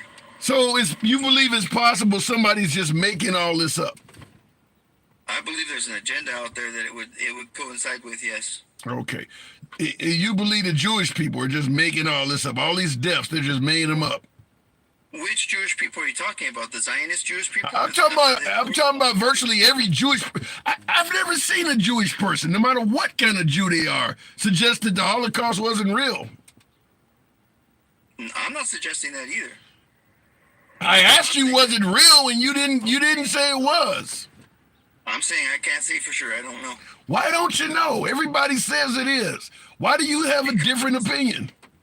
There's so much. Listen, history is always written by the winner, not the loser. Okay, and there's so much history written by the winner, but none written by the losers that anybody ever studies. So you see the Jewish as winners in history? No. What I'm saying is that when you study the history of the other side, you see there's a different story there. But you do understand that even you do understand that even the Germans admit the Holocaust took place, right? They outlawed Hitler for a reason. You think they're lying too? No, not he's lying. So why are What you? I'm saying is that there's two sides to every story. What is the other side? Well, if you look at the Armenians, for example, I have many Armenian friends. They say after the Armenian genocide, when it went from communism to democracy, it was better for them under communism. They prefer the communism way of living. Okay. And that tells you right there. That's a pretty extreme example of two different ways of life, supposedly. And I mean, hey, I've been to China before. Okay, I've been to Shanghai. And I can tell you, I saw many happy people, and I didn't see not one homeless person on the street. Well, Tucker Carlson talked about how great it is in Russia. I get your point. Name Barber says, I see why English teachers say 4 reputable sources. I concur. So where you're getting me, Pinche, is the suggestion that the Holocaust might have been made up. You don't sound very certain that took place. Yeah, there's a lot to it, man. There's a lot of history you got to read other than what was taught to us through the American education system that was bought out by the Rockefellers. Great. And when it was bought out, look at his history. Look at his quotes in history. Let me ask you about, speaking of, let me take you to some American history. We had a civil war in this country. Do you believe America had a civil war? Yes, we had a civil war, and it was paid for. Both sides were paid for by the same person. Same as the Revolutionary War. What was the purpose of the Civil War? What was it over? Disruption in the United States. They just started a war to disrupt for what reason? And to cause division. Just a war for the purpose of division. There was no goal or anything, just to divide everybody. Divide and conquer. Who was trying to conquer who? Well, you got to look at the. I'm asking you. You're listen. I can't really. Go ahead. I'm trying to explain to you, Tim. Hang on. You're not going to get that quick answer you want because there's a lot to it. And I know history, and I'm telling you based on both sides of the history that I know. Okay? So if you want to know the truth about who gained from the Civil War, you got to go back to who gained from the Revolutionary War because it's the same entity that's gaining. Okay? You guys have to understand, we are owned. We have a national debt we pay. Now let me make sure. Hold on. Let me make sure because a lot of callers, you and I go back, but you're new to a lot of folks in the chat. And by the way, for my YouTubers, smash that like button. You understand this is civilized dialogue. Call it what you want, but we certainly don't block, ban, or censor anyone. What do we always say? We go left of Bernie Sanders till I'm having dinner with QAnon tonight. So. You believe, make sure folks understand, because I cite this every time because you're a controversial guest to a lot of folks. You do believe both Hillary Clinton and Joe Biden are no longer in the land of the living, correct? That's affirmative. And you believe Trump has had them taken out? No, they were taken out by military tribunal. At the behest of who? At the behest of the restoration of the New Republic. Who was running the country when they were taken out? Running it as far as what? Leadership. Who was the leader of this country when they were taken out? Trump was during Clinton. And, well, Biden's funeral was the day of his inauguration, so I don't know how you want to put that. Well, how did Biden pass away? That one is, I personally haven't really exactly seen the answer to that. And actually, I'm going to have to go look that up because all I know is the dates of when he would pass. I think, if I'm not mistaken, I read that he had passed through a heart attack or something like that as he was going through his tribunal. If I'm not mistaken. I may be wrong. Any idea why, if he is no longer with us, Trump is still going around the country blaming him for every damn thing and making fun of a dead man? Because the Democratic voters need to see the extreme to understand where it was headed. And Trump is an actor on stage just like Biden. Is Trump alive? Yes. But he's on stage. Essentially, according to you, he's just an actor. So everything he's telling us is a lie. He's talking about a guy that's deceased. As you say, the Democratic voters need to see the truth. So, which Democratic voters don't watch Trump rallies, by the way. But what you're suggesting is that he is saying things that are completely fabricated and false because Biden is not even around. Why would he do that? Because of the fact that Democratic voters are as extremist as they are, first of all. And because I think they realize that people have become either Democrat or Republican and not American. Okay. For the most part, we've put the American, agenda, the free fighting agenda aside and have allowed ourselves to give up our sovereignty for voted in people who are not exactly carrying out our agenda for us. They're actually carrying out their own agenda and lying the whole way through about what agenda they're following. Okay, let me ask you, do you think Trump, since Biden is not even worth talking about if he's not here, do you think Trump was a decent president? I think Trump did something that all other presidents have never tried to do since basically President Grant or Abraham Lincoln. And what I mean by that is he took the necessary steps for dividing the corporation from the republic, and he's restoring. Hopefully, it's true what his agenda is, because if his agenda is true, then it's good for all of us. Because what he's going to do is restore the republic and give us back our country. People don't understand that our country's been stolen from us, man. But how do you? We had 4 years of Trump already. How do you think he did while he was president? Most of the time, see, I don't know if you remember, after he got into the office, he had a meeting where he had all the military officials in the Oval Office, and he said, we got the best military in the world, and blah, blah, blah. Well, at that meeting, what he had done is he signed over the presidency to the military.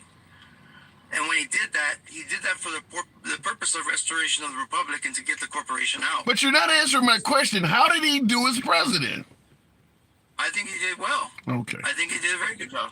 All right. Are you willing to vote for him again? Well, the other guy's dead. So, according to you, Trump has to win because the other guy on the ticket ain't even alive. I'll put it to you like this, Tim. According to me, there won't be a candidate on the stage on that day where we're supposed to vote. That's a promise. There will not be a candidate on either side on the stage. Who's going to be our next president? It'll be Trump. Okay. Under the new republic, after 10 days or 21 days, I forget how many days it is by law, of no president standing up as candidate for the corporation of the United States of America.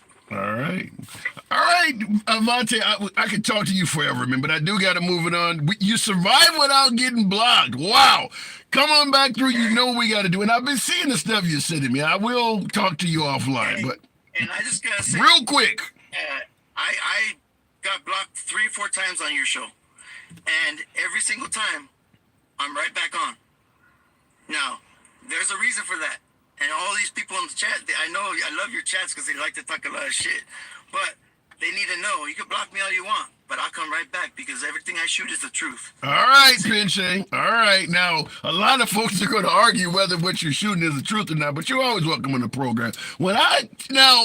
That's the best example I can give you of when I say we run an uncensored program. We don't block, ban, or censor anyone. If that doesn't open your damn eyes, I don't know what else to tell you. We take callers. I'm left of Bernie Sanders to I'm having dinner with QAnon. I don't know what else to tell you. We do believe in free speech.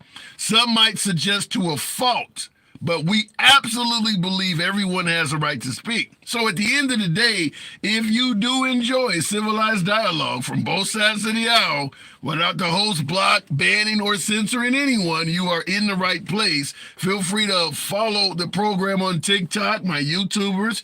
Smash that like button. subscription, if you will. Why do you support Hamas, big guy? I don't. What makes you think I support Hamas?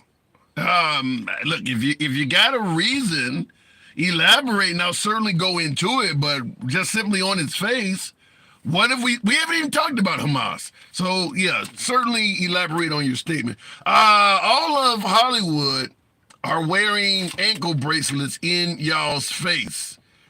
He said all of Hollywood is currently incarcerated. Well, incarcerate me like that. Some of them folks are multi-millionaires. Incarcerate me that way. I can tell who thinks they have all the answers and who has an open mind after that. Yeah.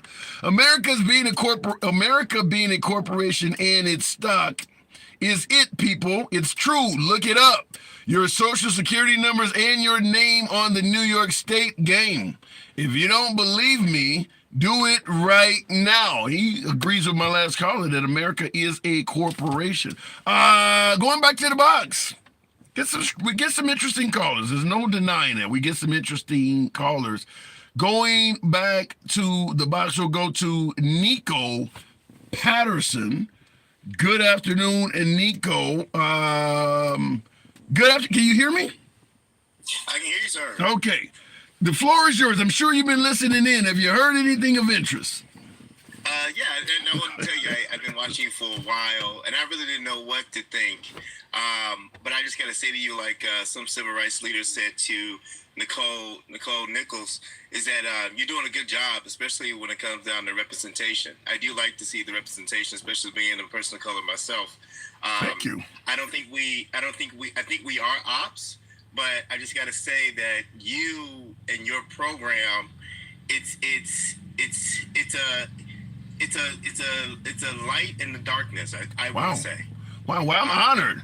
I'm honored. But tell me why we're ops. Tell me where we're ops. Let's go. Let's get at it. Well, okay. Well, let's go into that. Like, I didn't agree with a lot of things you said, especially with minimum wage. I ran a comedy theater, small comedy theater, and I was also human resources for Macy's on State Street here in Chicago.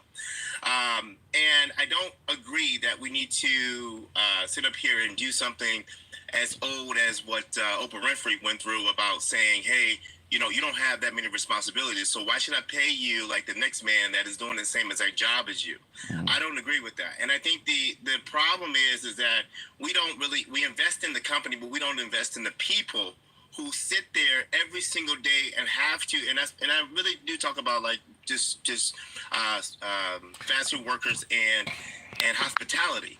We don't give them enough credit by giving them money in their pocket to deal with a lot of people out there that other people don't have to deal with, and they make the most money. But Nico, I'm hearing you talk. Where's the part you disagree? I think we agree on every damn thing so far.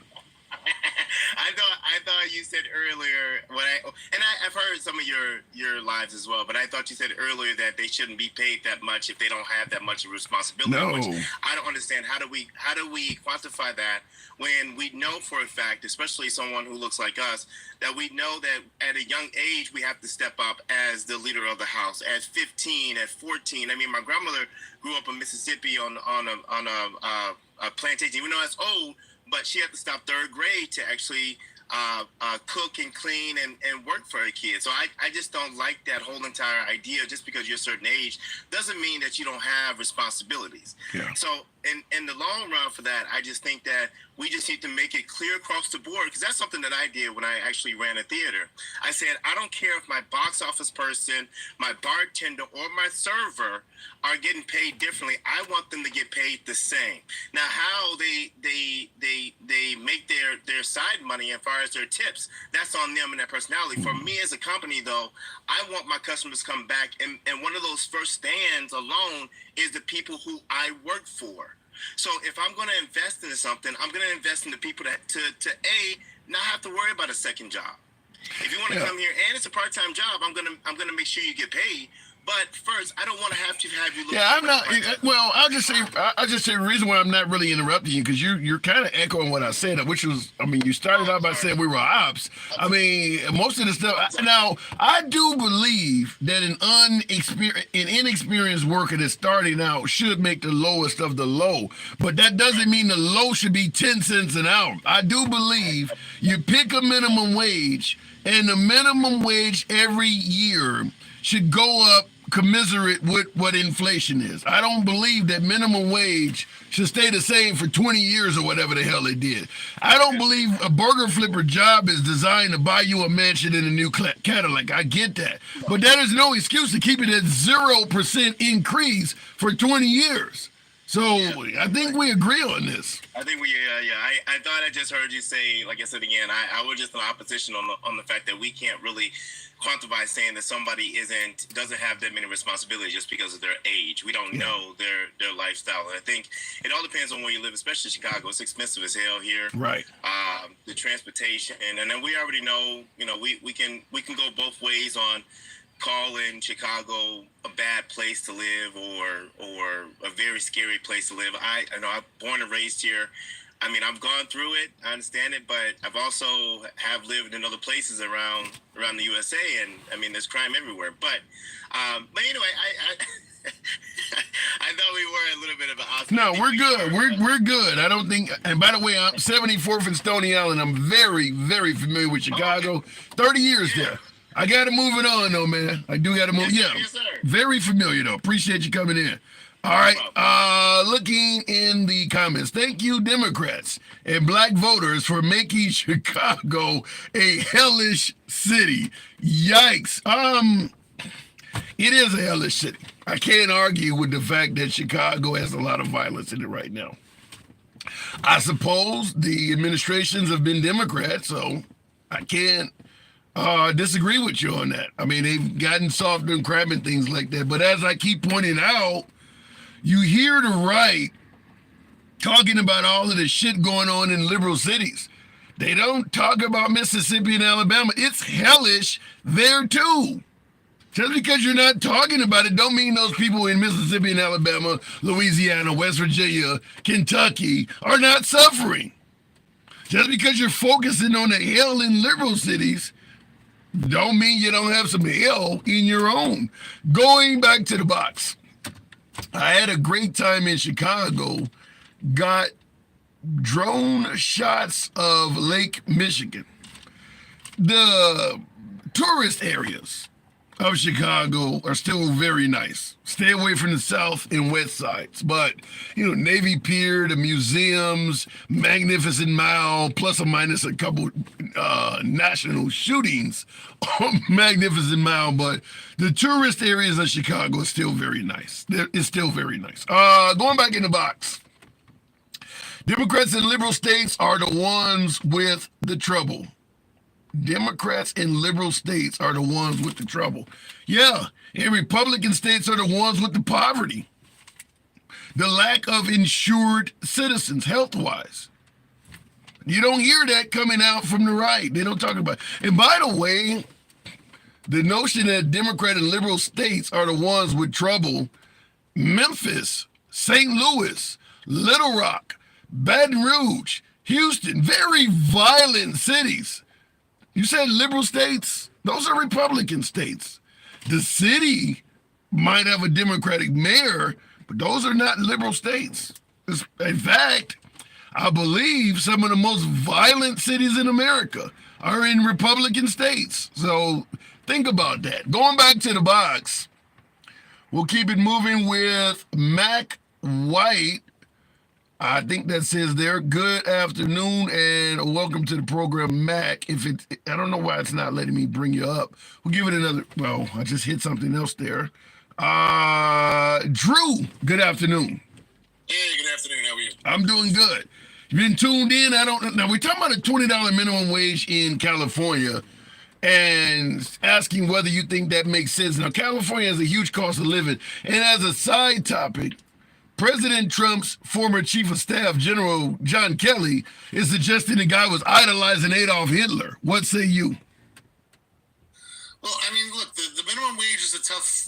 To say that I know all the positive and negatives to a higher minimum wage, it's over my head. But like on its face, you know, a lot of these jobs. You're around my age. A lot of these jobs that they're adding a $20 minimum wage to were really never meant to be full-time jobs to be supporting yourself. They were as a teenager. True.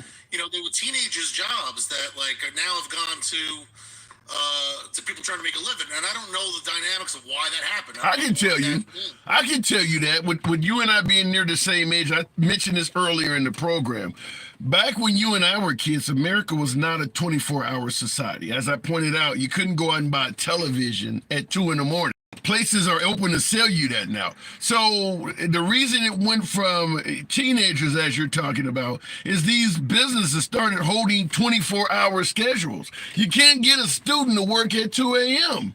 So now your hours are requiring you hire full-grown adults with responsibilities. You can't tell the guy at 2 a.m. this job was never meant for you to buy a house or a car. He's driving to work every damn day. So you're forced to hire adults because you want to make more money on a 24-hour schedule. That's what happened. Yeah, that makes sense.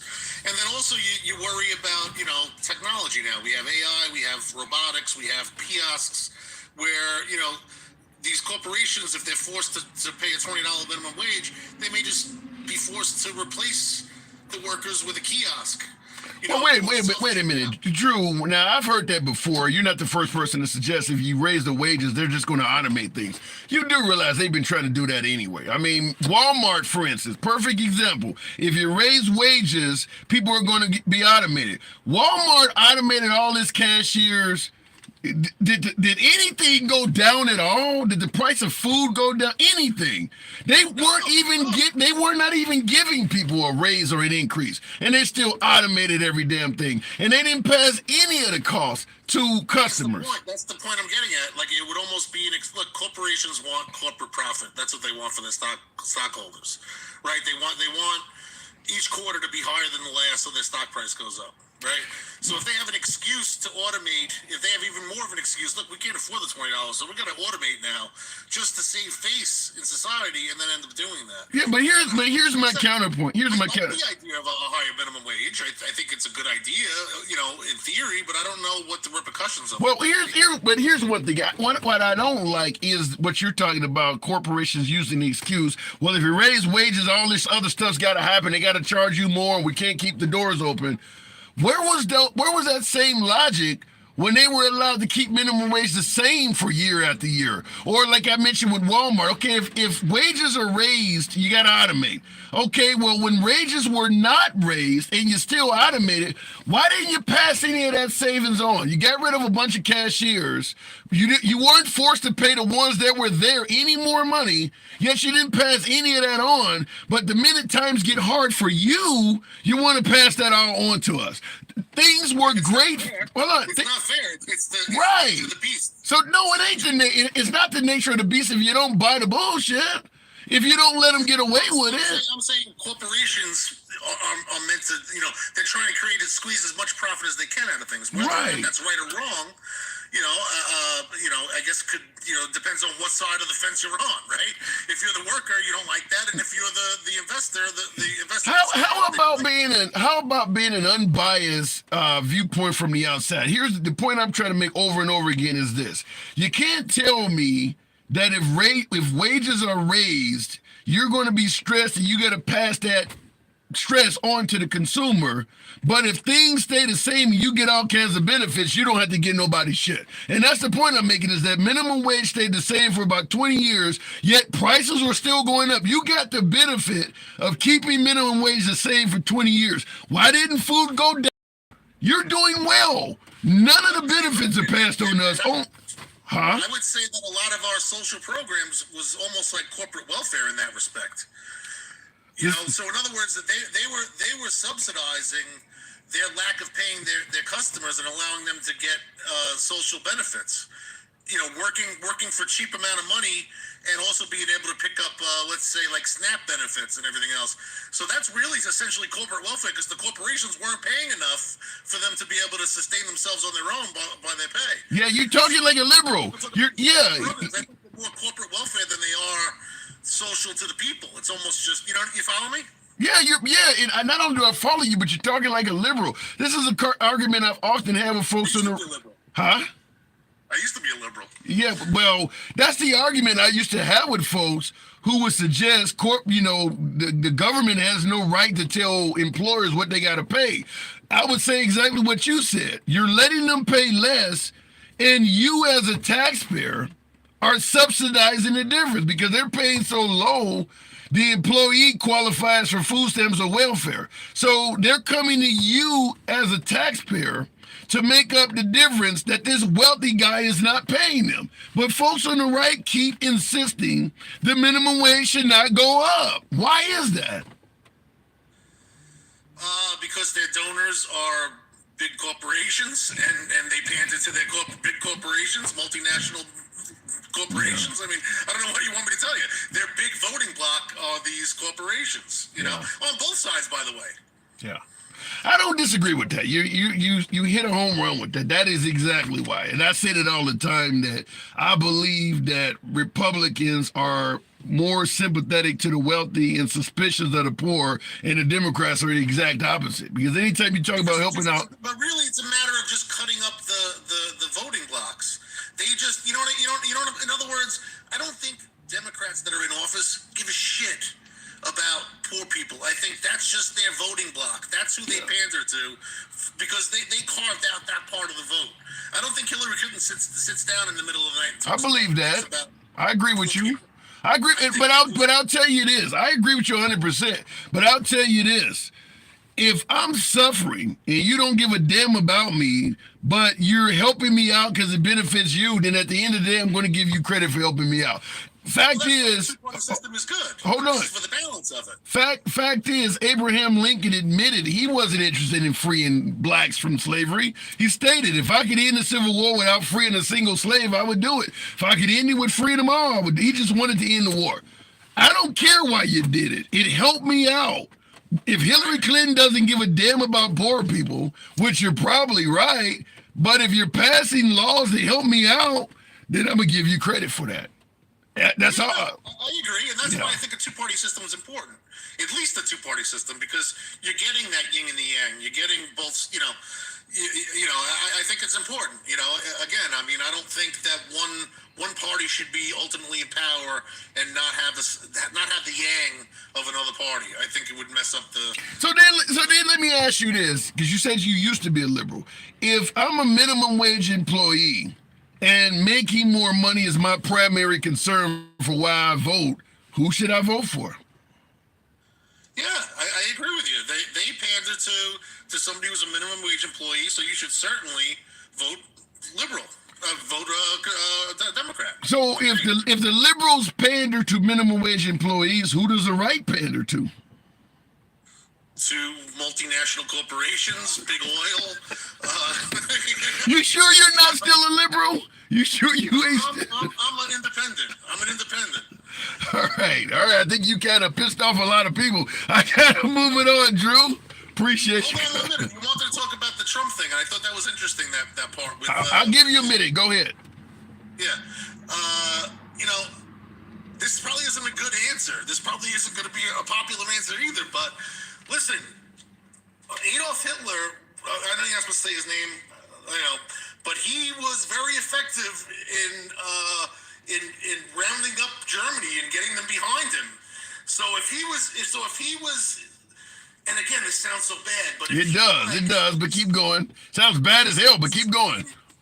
If he studies his cadence and the things that he said to get the people behind him, as a matter of not a matter of policy, but as a matter of the dynamics of how he was able to get people around him with his speeches and his talk and his rhetoric, that's probably what we're talking about here. It doesn't sound good. Look, it doesn't sound good. No, it doesn't. And not only does it not sound good, but I was mentioning before this John Kelly book came out. I don't know if you are familiar with what Kristallnacht, the Night of Broken Glass is, but it's what happens when Hitler continued to put down the Jews and blame them for every damn thing that happened in that country, where you created an anger towards this community. And I've said that when Trump started saying things like immigrants are poisoning the blood of this nation, they're varmints, they're rapists and murderers, they're invaders. If Trump gets elected and he starts imposing the largest deportation in history, which is something he has promised, and my beloved MAGA favors that, you think that's not going to be done with a lot of interest to immigrants? I mean, at the end of the day, if I think you're a rapist, a murderer, you're here to invade this, I don't care if you died during the deportation process. Nobody would care about you. I could go around and take out a bunch of rapists. Who cares about them? So what I'm saying is what Trump is doing to immigrants is very similar to the language that Hitler used against the Jews to rile people up. It's going to make people not give a damn if somebody loses their life on that side. Because at the end of the day, you're a rapist or a murderer anyway. Yeah, I agree. His rhetoric is over the top. I think it's dangerous. It's not just over the top. It's dangerous. I hate to try to speak for him, but I think he tries to. I think the Dems try to minimize the. Out of let's say 100,000 people that cross the border, there's certainly going to be some bad actors in that 100,000. True. And I think Trump tries to accentuate that. And I think the Dems try to minimize that. Well, but look at what has happened. 10 million immigrants have come in this country under Biden. How many of them actually are rapists and murderers? I mean, even if you had to go with the percentage of them, it's got to be well under 1%. Trump said they're not bringing us their best and brightest. They're bringing us their rapists and murderers. I assume some of them are good people. So in other words, a large percentage of them are. Now, my last caller, I don't know what happened. He dropped, but that language is dangerous. That's all I'm trying to say is that language is dangerous. It's going, good example. Now, a month or so ago, there was this huge caravan going down to Texas to help secure the border. Let's say that happened during the Trump administration, where you got to implement the largest deportation in history. Once Trump takes office, you got to get all these people out. He's promised to do it.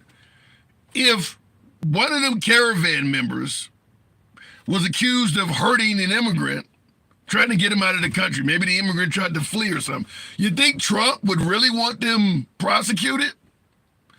He's an illegal. This is a patriot trying to defend our country.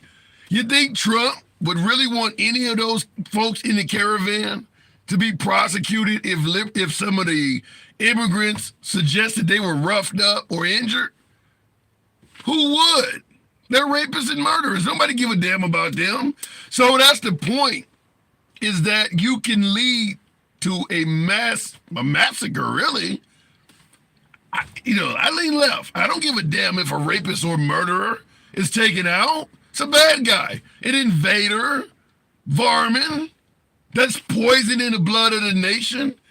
Even folks on the left don't care if somebody like that meets a bad ending.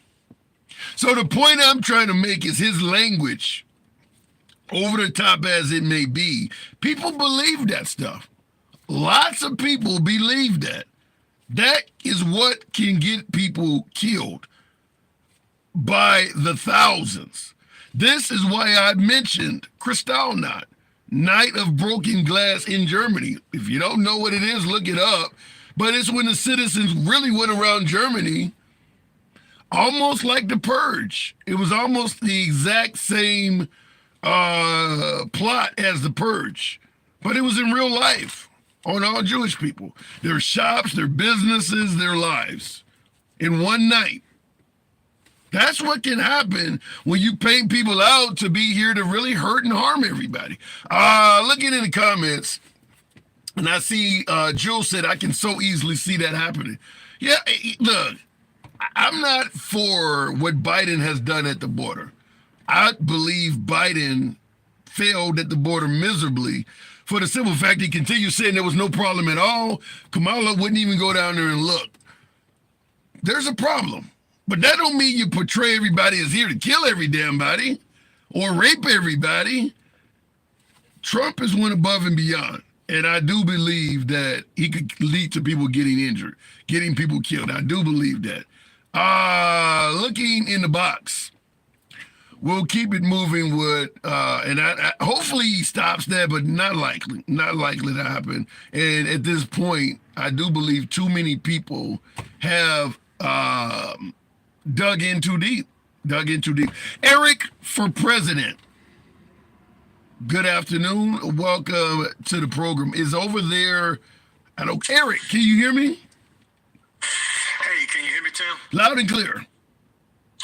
Listen, there was a time that we would laugh at these kind of people, but now it's becoming sad. What do you mean? It really is. Laugh at what kind of people? I mean the guy before the last guy that believes in all this fairy tale stuff. Yeah. There was a time, I remember, Tim, when we didn't believe everything we saw on the internet. You remember that? Yeah. Yes, I do. Now, people seem to believe anything they read on the internet, and they don't question the source. They just go with it. Well, I will say this. It's a lot easier to write someone off as crazy if it's somebody that don't have a lot of friends, live in a basement or something like that. But when you're hearing information coming from people with millions of followers, or maybe they're in politics, they've been elected to office, they got a bunch of college degrees on the wall, they're going to get a lot more people to believe in their conspiracy theories than somebody who is essentially a nobody in society. You got some big name people that are promoting some wild theories now. I mean, that's true. Let's just take Alex Jones, for instance. Look at the fan base of Alex Jones suggesting that Sandy Hook was completely made up. I mean, you would think he has access to cops and access to city officials. Maybe he can find out the truth. And he's saying it didn't happen. It was made up. People are more likely to believe that than some crazy dude on the subway. Yeah, you made a very good point, Tim. I agree with you. Yeah.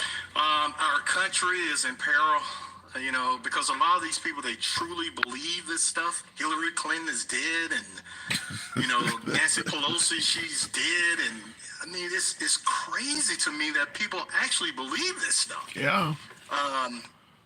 But what I wanted to mention to you, Tim, is, and I think you made a point about this the other day. I was listening to your show.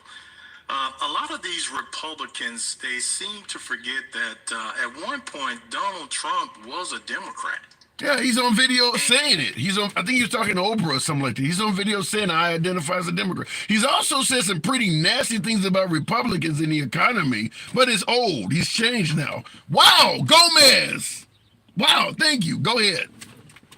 Yeah, and they seem to forget that, and they give them a pass for that. It's amazing how they twist themselves into a pretzel to just go with whatever this guy says. There's a video out on TikTok where you got a Republican, and the reporter intentionally mentioned Trump did or said, hey, Trump said you can shine a light in your body and it'll kill the COVID.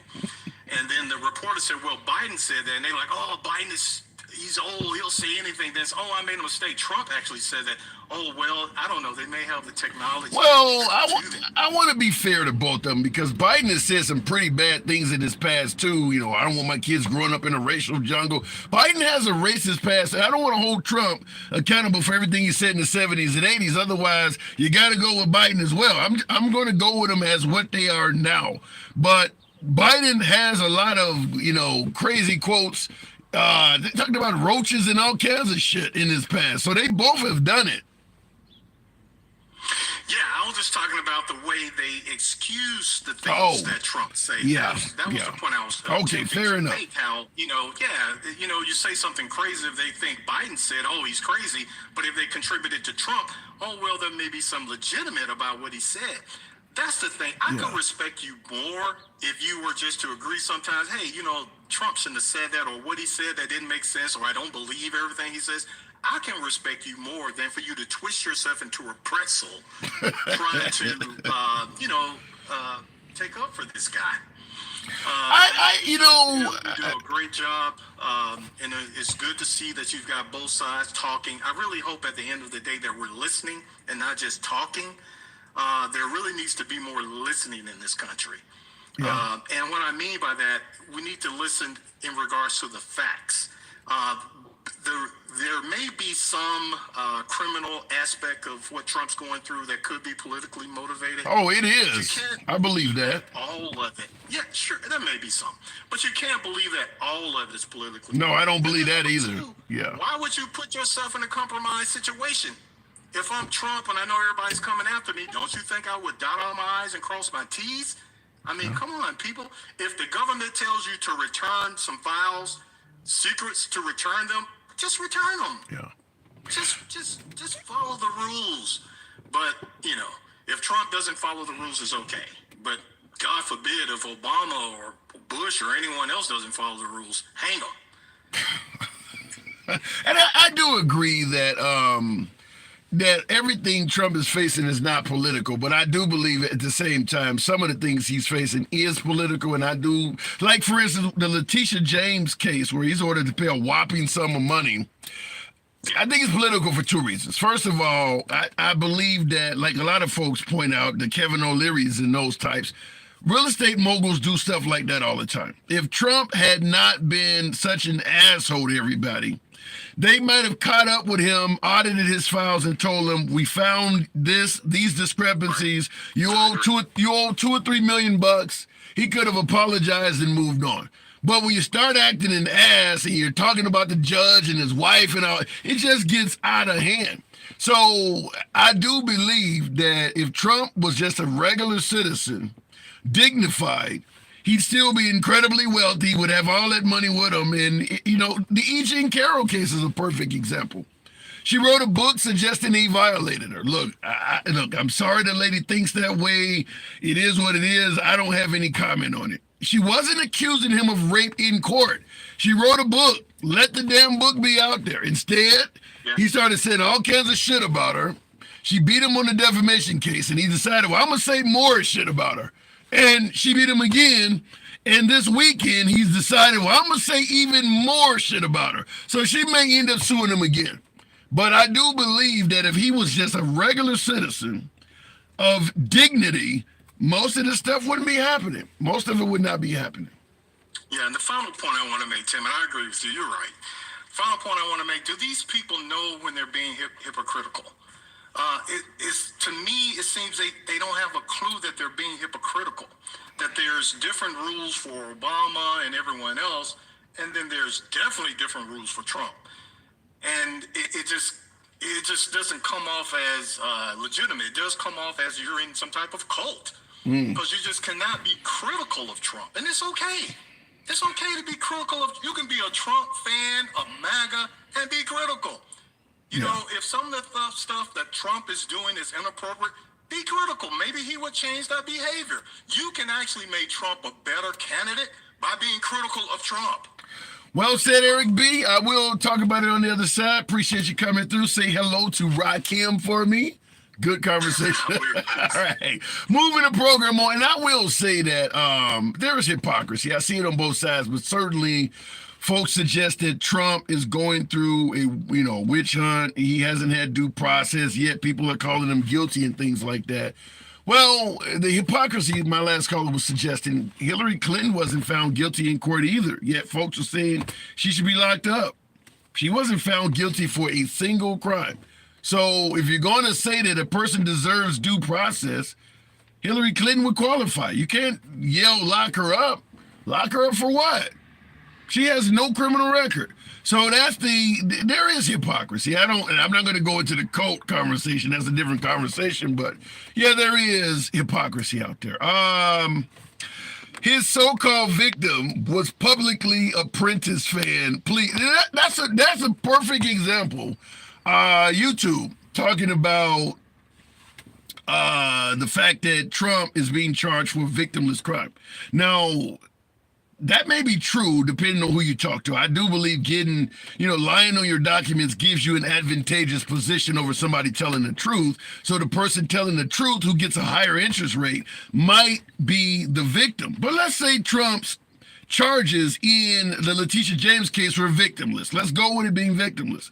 Folks on the right, why would you go after this man? By the way, tap the screen on TikTok. Should ever run 110,000, almost 1,000 of you in here. Feel free to tap the screen. Same on YouTube. Feel free to smash that like button. Subscription, if you will. Monday through Friday at 1 p.m. is when we hear Central Time. Victimless crime. Okay, so Trump is being charged with a victimless crime. People on the right, why the hell would you charge him when there's no victim? Now we come to Hunter Biden, state of Delaware. The guy lies on a gun application, suggesting he has no problems or past with drug abuse. Flat out lie. We know it's not true. Uses that to obtain a firearm. Has a firearm in his possession for a short period of time before getting rid of it. Did not commit a crime with the gun, didn't use it in a robbery, didn't threaten anyone, didn't even brandish it. Got rid of the gun. He was charged and convicted of lying on a firearm application. Folks on the right believe he should be held accountable. Where's the victim? Where's the victim? If you don't believe someone should pay a price for a victimless crime, lying on a gun application when you didn't do anything wrong with the gun and you got rid of it, isn't that victimless as well? So this is the hypocrisy we're talking about. If you're okay with Hunter Biden being charged and convicted for lying on a gun application, then you're okay with people being held accountable for victimless crime. Now, if Trump got railroaded, you can state that, but get off of the victimless crime while you're still okay with Hunter Biden being prosecuted. You clearly don't mind a person going to jail for a victimless crime. Stick to Letitia James promised to prosecute Trump, but then again, Trump promised to prosecute Hillary if he got elected. This is what we're talking about. There is hypocrisy. Dude, I see the repo man behind you. Okay, you used the time to type for that comment. Make the same argument about pistol braces. You're talking about look, a lot of switches on Glocks. You know, you can alter a gun in a whole bunch of ways, whereas you can receive a charge and it's a victimless crime. No argument from me at all on that. Yeah, it's a victimless crime until you finally, let loose on somebody with it. But until then, yeah, it's a victimless crime. But that's the point I'm trying to make, is that folks who support Trump suggest it's wrong to go after somebody for a victimless crime.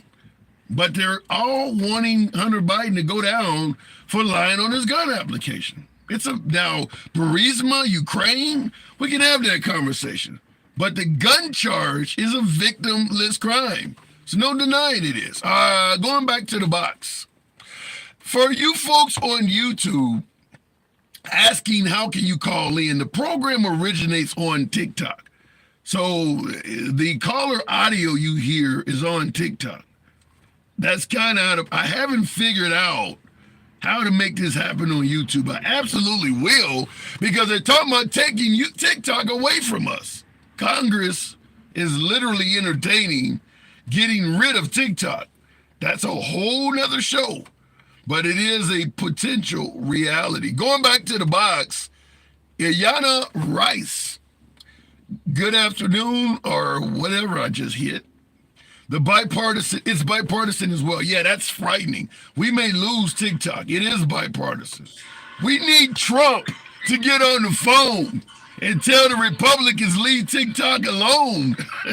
That we can stop that bipartisan shit real quick with one phone call. Pat Carlson, good afternoon. Hey, handsome, how you doing? I'm doing good. Been on for a couple of weeks. Wow. One of the things that I wanted to talk about is, all right, so the Supreme Court took up the putting Trump back on the ballots. And I understand where you're coming from with the states and how that would affect you and other people. However, I personally think that what the Supreme Court should have done is removed him from all of the states. And the reason why is because, let's put January 6th to the side right now. Trump tried to put fake electors in.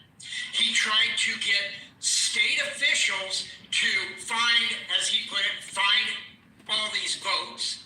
He went and tried to get the VP to not certify the election. Then you've got January 6th on top of that.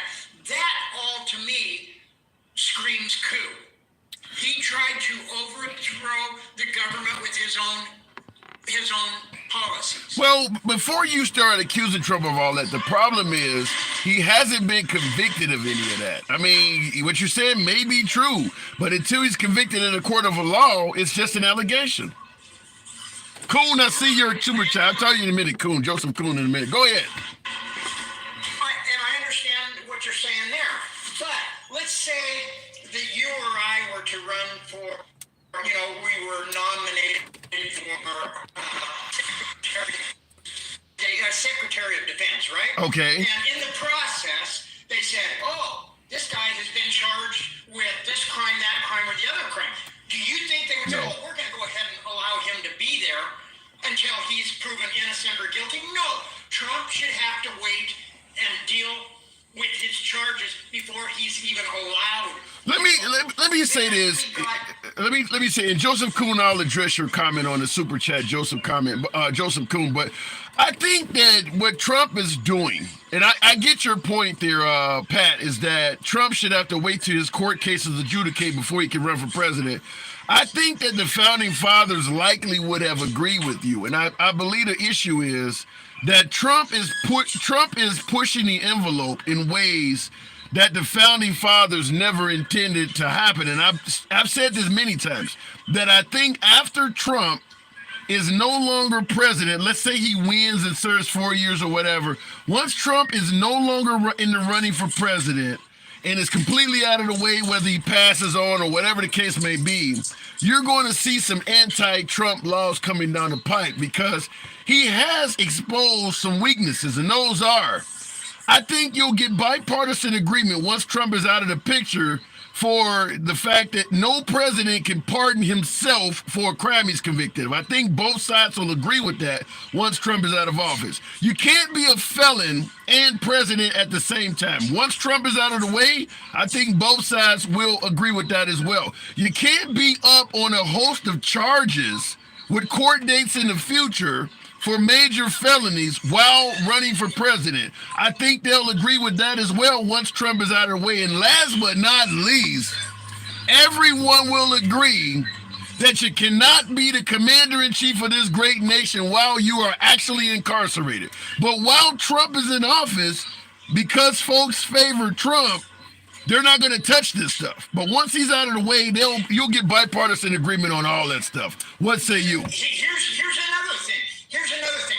Okay, so the biggest issue you would have to say is, okay, Trump is screaming presidential immunity, right? The Supreme Court, rather than say, nope, that's already been discussed and decided in other state Supreme Courts, the Supreme Court chose to take that up. That is the most polarizing topic that they could be dealing with right now. They should have laid all other business aside and said, all right, if we're going to take this up, next week we're going to hear arguments on this. And then in 2 weeks from that or 1 week from that, we will render a decision. But they pushed it off to where Trump can run for president, so that they don't really have to deal with it right now. Yeah. And let's say that they give him this ultimate presidential immunity. That means that Joe Biden can sit there and say, oh, I'm not leaving office. Let's call up the National Guard. Let's keep everybody out. We're going to take this country over. I've got presidential immunity. It could lead to a mess. I don't disagree with you at all that if Trump is granted immunity, it could lead to a mess. And that's what I said. At the end of the day, I do believe you will ultimately see anti-Trump laws once he's gone. Now, folks in the comments are suggesting that, well, if you do that, then folks are just going to, charge their opponent or use the justice system against them. No, you still got to get judges to grant you a warrant and things like that. So, but I understand under Trump, folks believe that literally the whole of Washington is against this one guy, and they'll do whatever they can to keep him out of office. So I don't know if another opponent in the future will face that, where you're talking about one guy where everybody hates him, and I don't know where to go with that. But that's where a lot of folks on the right believes that Trump is hated by the whole of Washington. Do you see that? Yes, and I also see where he did it basically to himself. You know, with all the lies and everything he's told while in office, and I mean outright lies where, you know, I mean, there's no, it's proof positive, you know, that he's lied. And, you know, I mean, even from, if you look at it, even from day one, while he was running for office, he sat there and went on, you know, talked about how Obama spent all this time at the golf course, and that how he would not do that. He would not have any time to be at the golf course because he was going to be running this great nation. But the fact of the matter is, he spent more time on the golf course in 4 years than Obama did in 8 years. And look at all the money that the American people forked out so he could play golf. And obviously, if he's out there playing whack, you know what, with that golf ball, he is not representing the country. He is playing golf. Well, you do understand he could be playing golf and still conducting business. He could be playing golf with business partners and politicians. You can still be doing things while playing golf. People make deals on the golf course. Yeah. Well, and I understand that, but, you know, the fact that, you know, and I mean, yes, this is just one small lie I'm talking about. Another one would be Sharpiegate, where he proceeded to the people. You know exactly where I'm going with this. You know, where he was sitting there and he even was trying to get the National Weather Board on his side to cover up his ass because he screwed up. I forgot all about that. But yeah, trying to redraw the path of a hurricane is unacceptable. I gotta move it on. But damn, did you give me an awful memory with that? Appreciate it. There is one more. There is one more thing I'd like to say. Real quick. All right, what the American people ought to do is take up from a scene from the movie of Brewster's Millions. And when it comes to November, they ought to vote for none of the above, all the way across the board. Not only the presidential, senators, and everything else, until we actually get people who are going to represent we the people. Not the big power agencies and all, but we the people. Okay, fair enough. I cannot agree with that at all. But all right, Pat, appreciate you coming in. I actually I believe you should vote. Pick the lesser of two evils. If Trump is the lesser of two evils, or if you think Trump is a guy, pick Trump. I don't believe in not voting, because you're not voting is voting. A lot of Bernie Sanders supporters pissed off with Hillary Clinton that chose not to vote. That's a vote for Trump. I'm not a fan of not voting. I think that you're voting for somebody. Real quick on YouTube, Joseph Kuhn with the super chat. Absolutely nobody has been fined for undervaluing property for a loan. This is not the same as Biden, when many have been convicted for victimless gun crimes. This is a horrible comparison. I don't think that's true, Kuhn, and I certainly appreciate the super chat. I've seen plenty of political analysts that said exactly what you stated in regards to your defense of Trump, said the same thing for Hunter Biden, that they've never seen a person who lied on a gun application but didn't commit any other crime with the gun charged for that. I've seen folks suggest they've never seen a person charged for lying on a gun application as a standalone crime. It's usually you've went out and committed a murder or something with the gun, and then they wonder, well, how the hell did you get this in the first place? And they find out you lied on the gun application, and then they add that in the charge.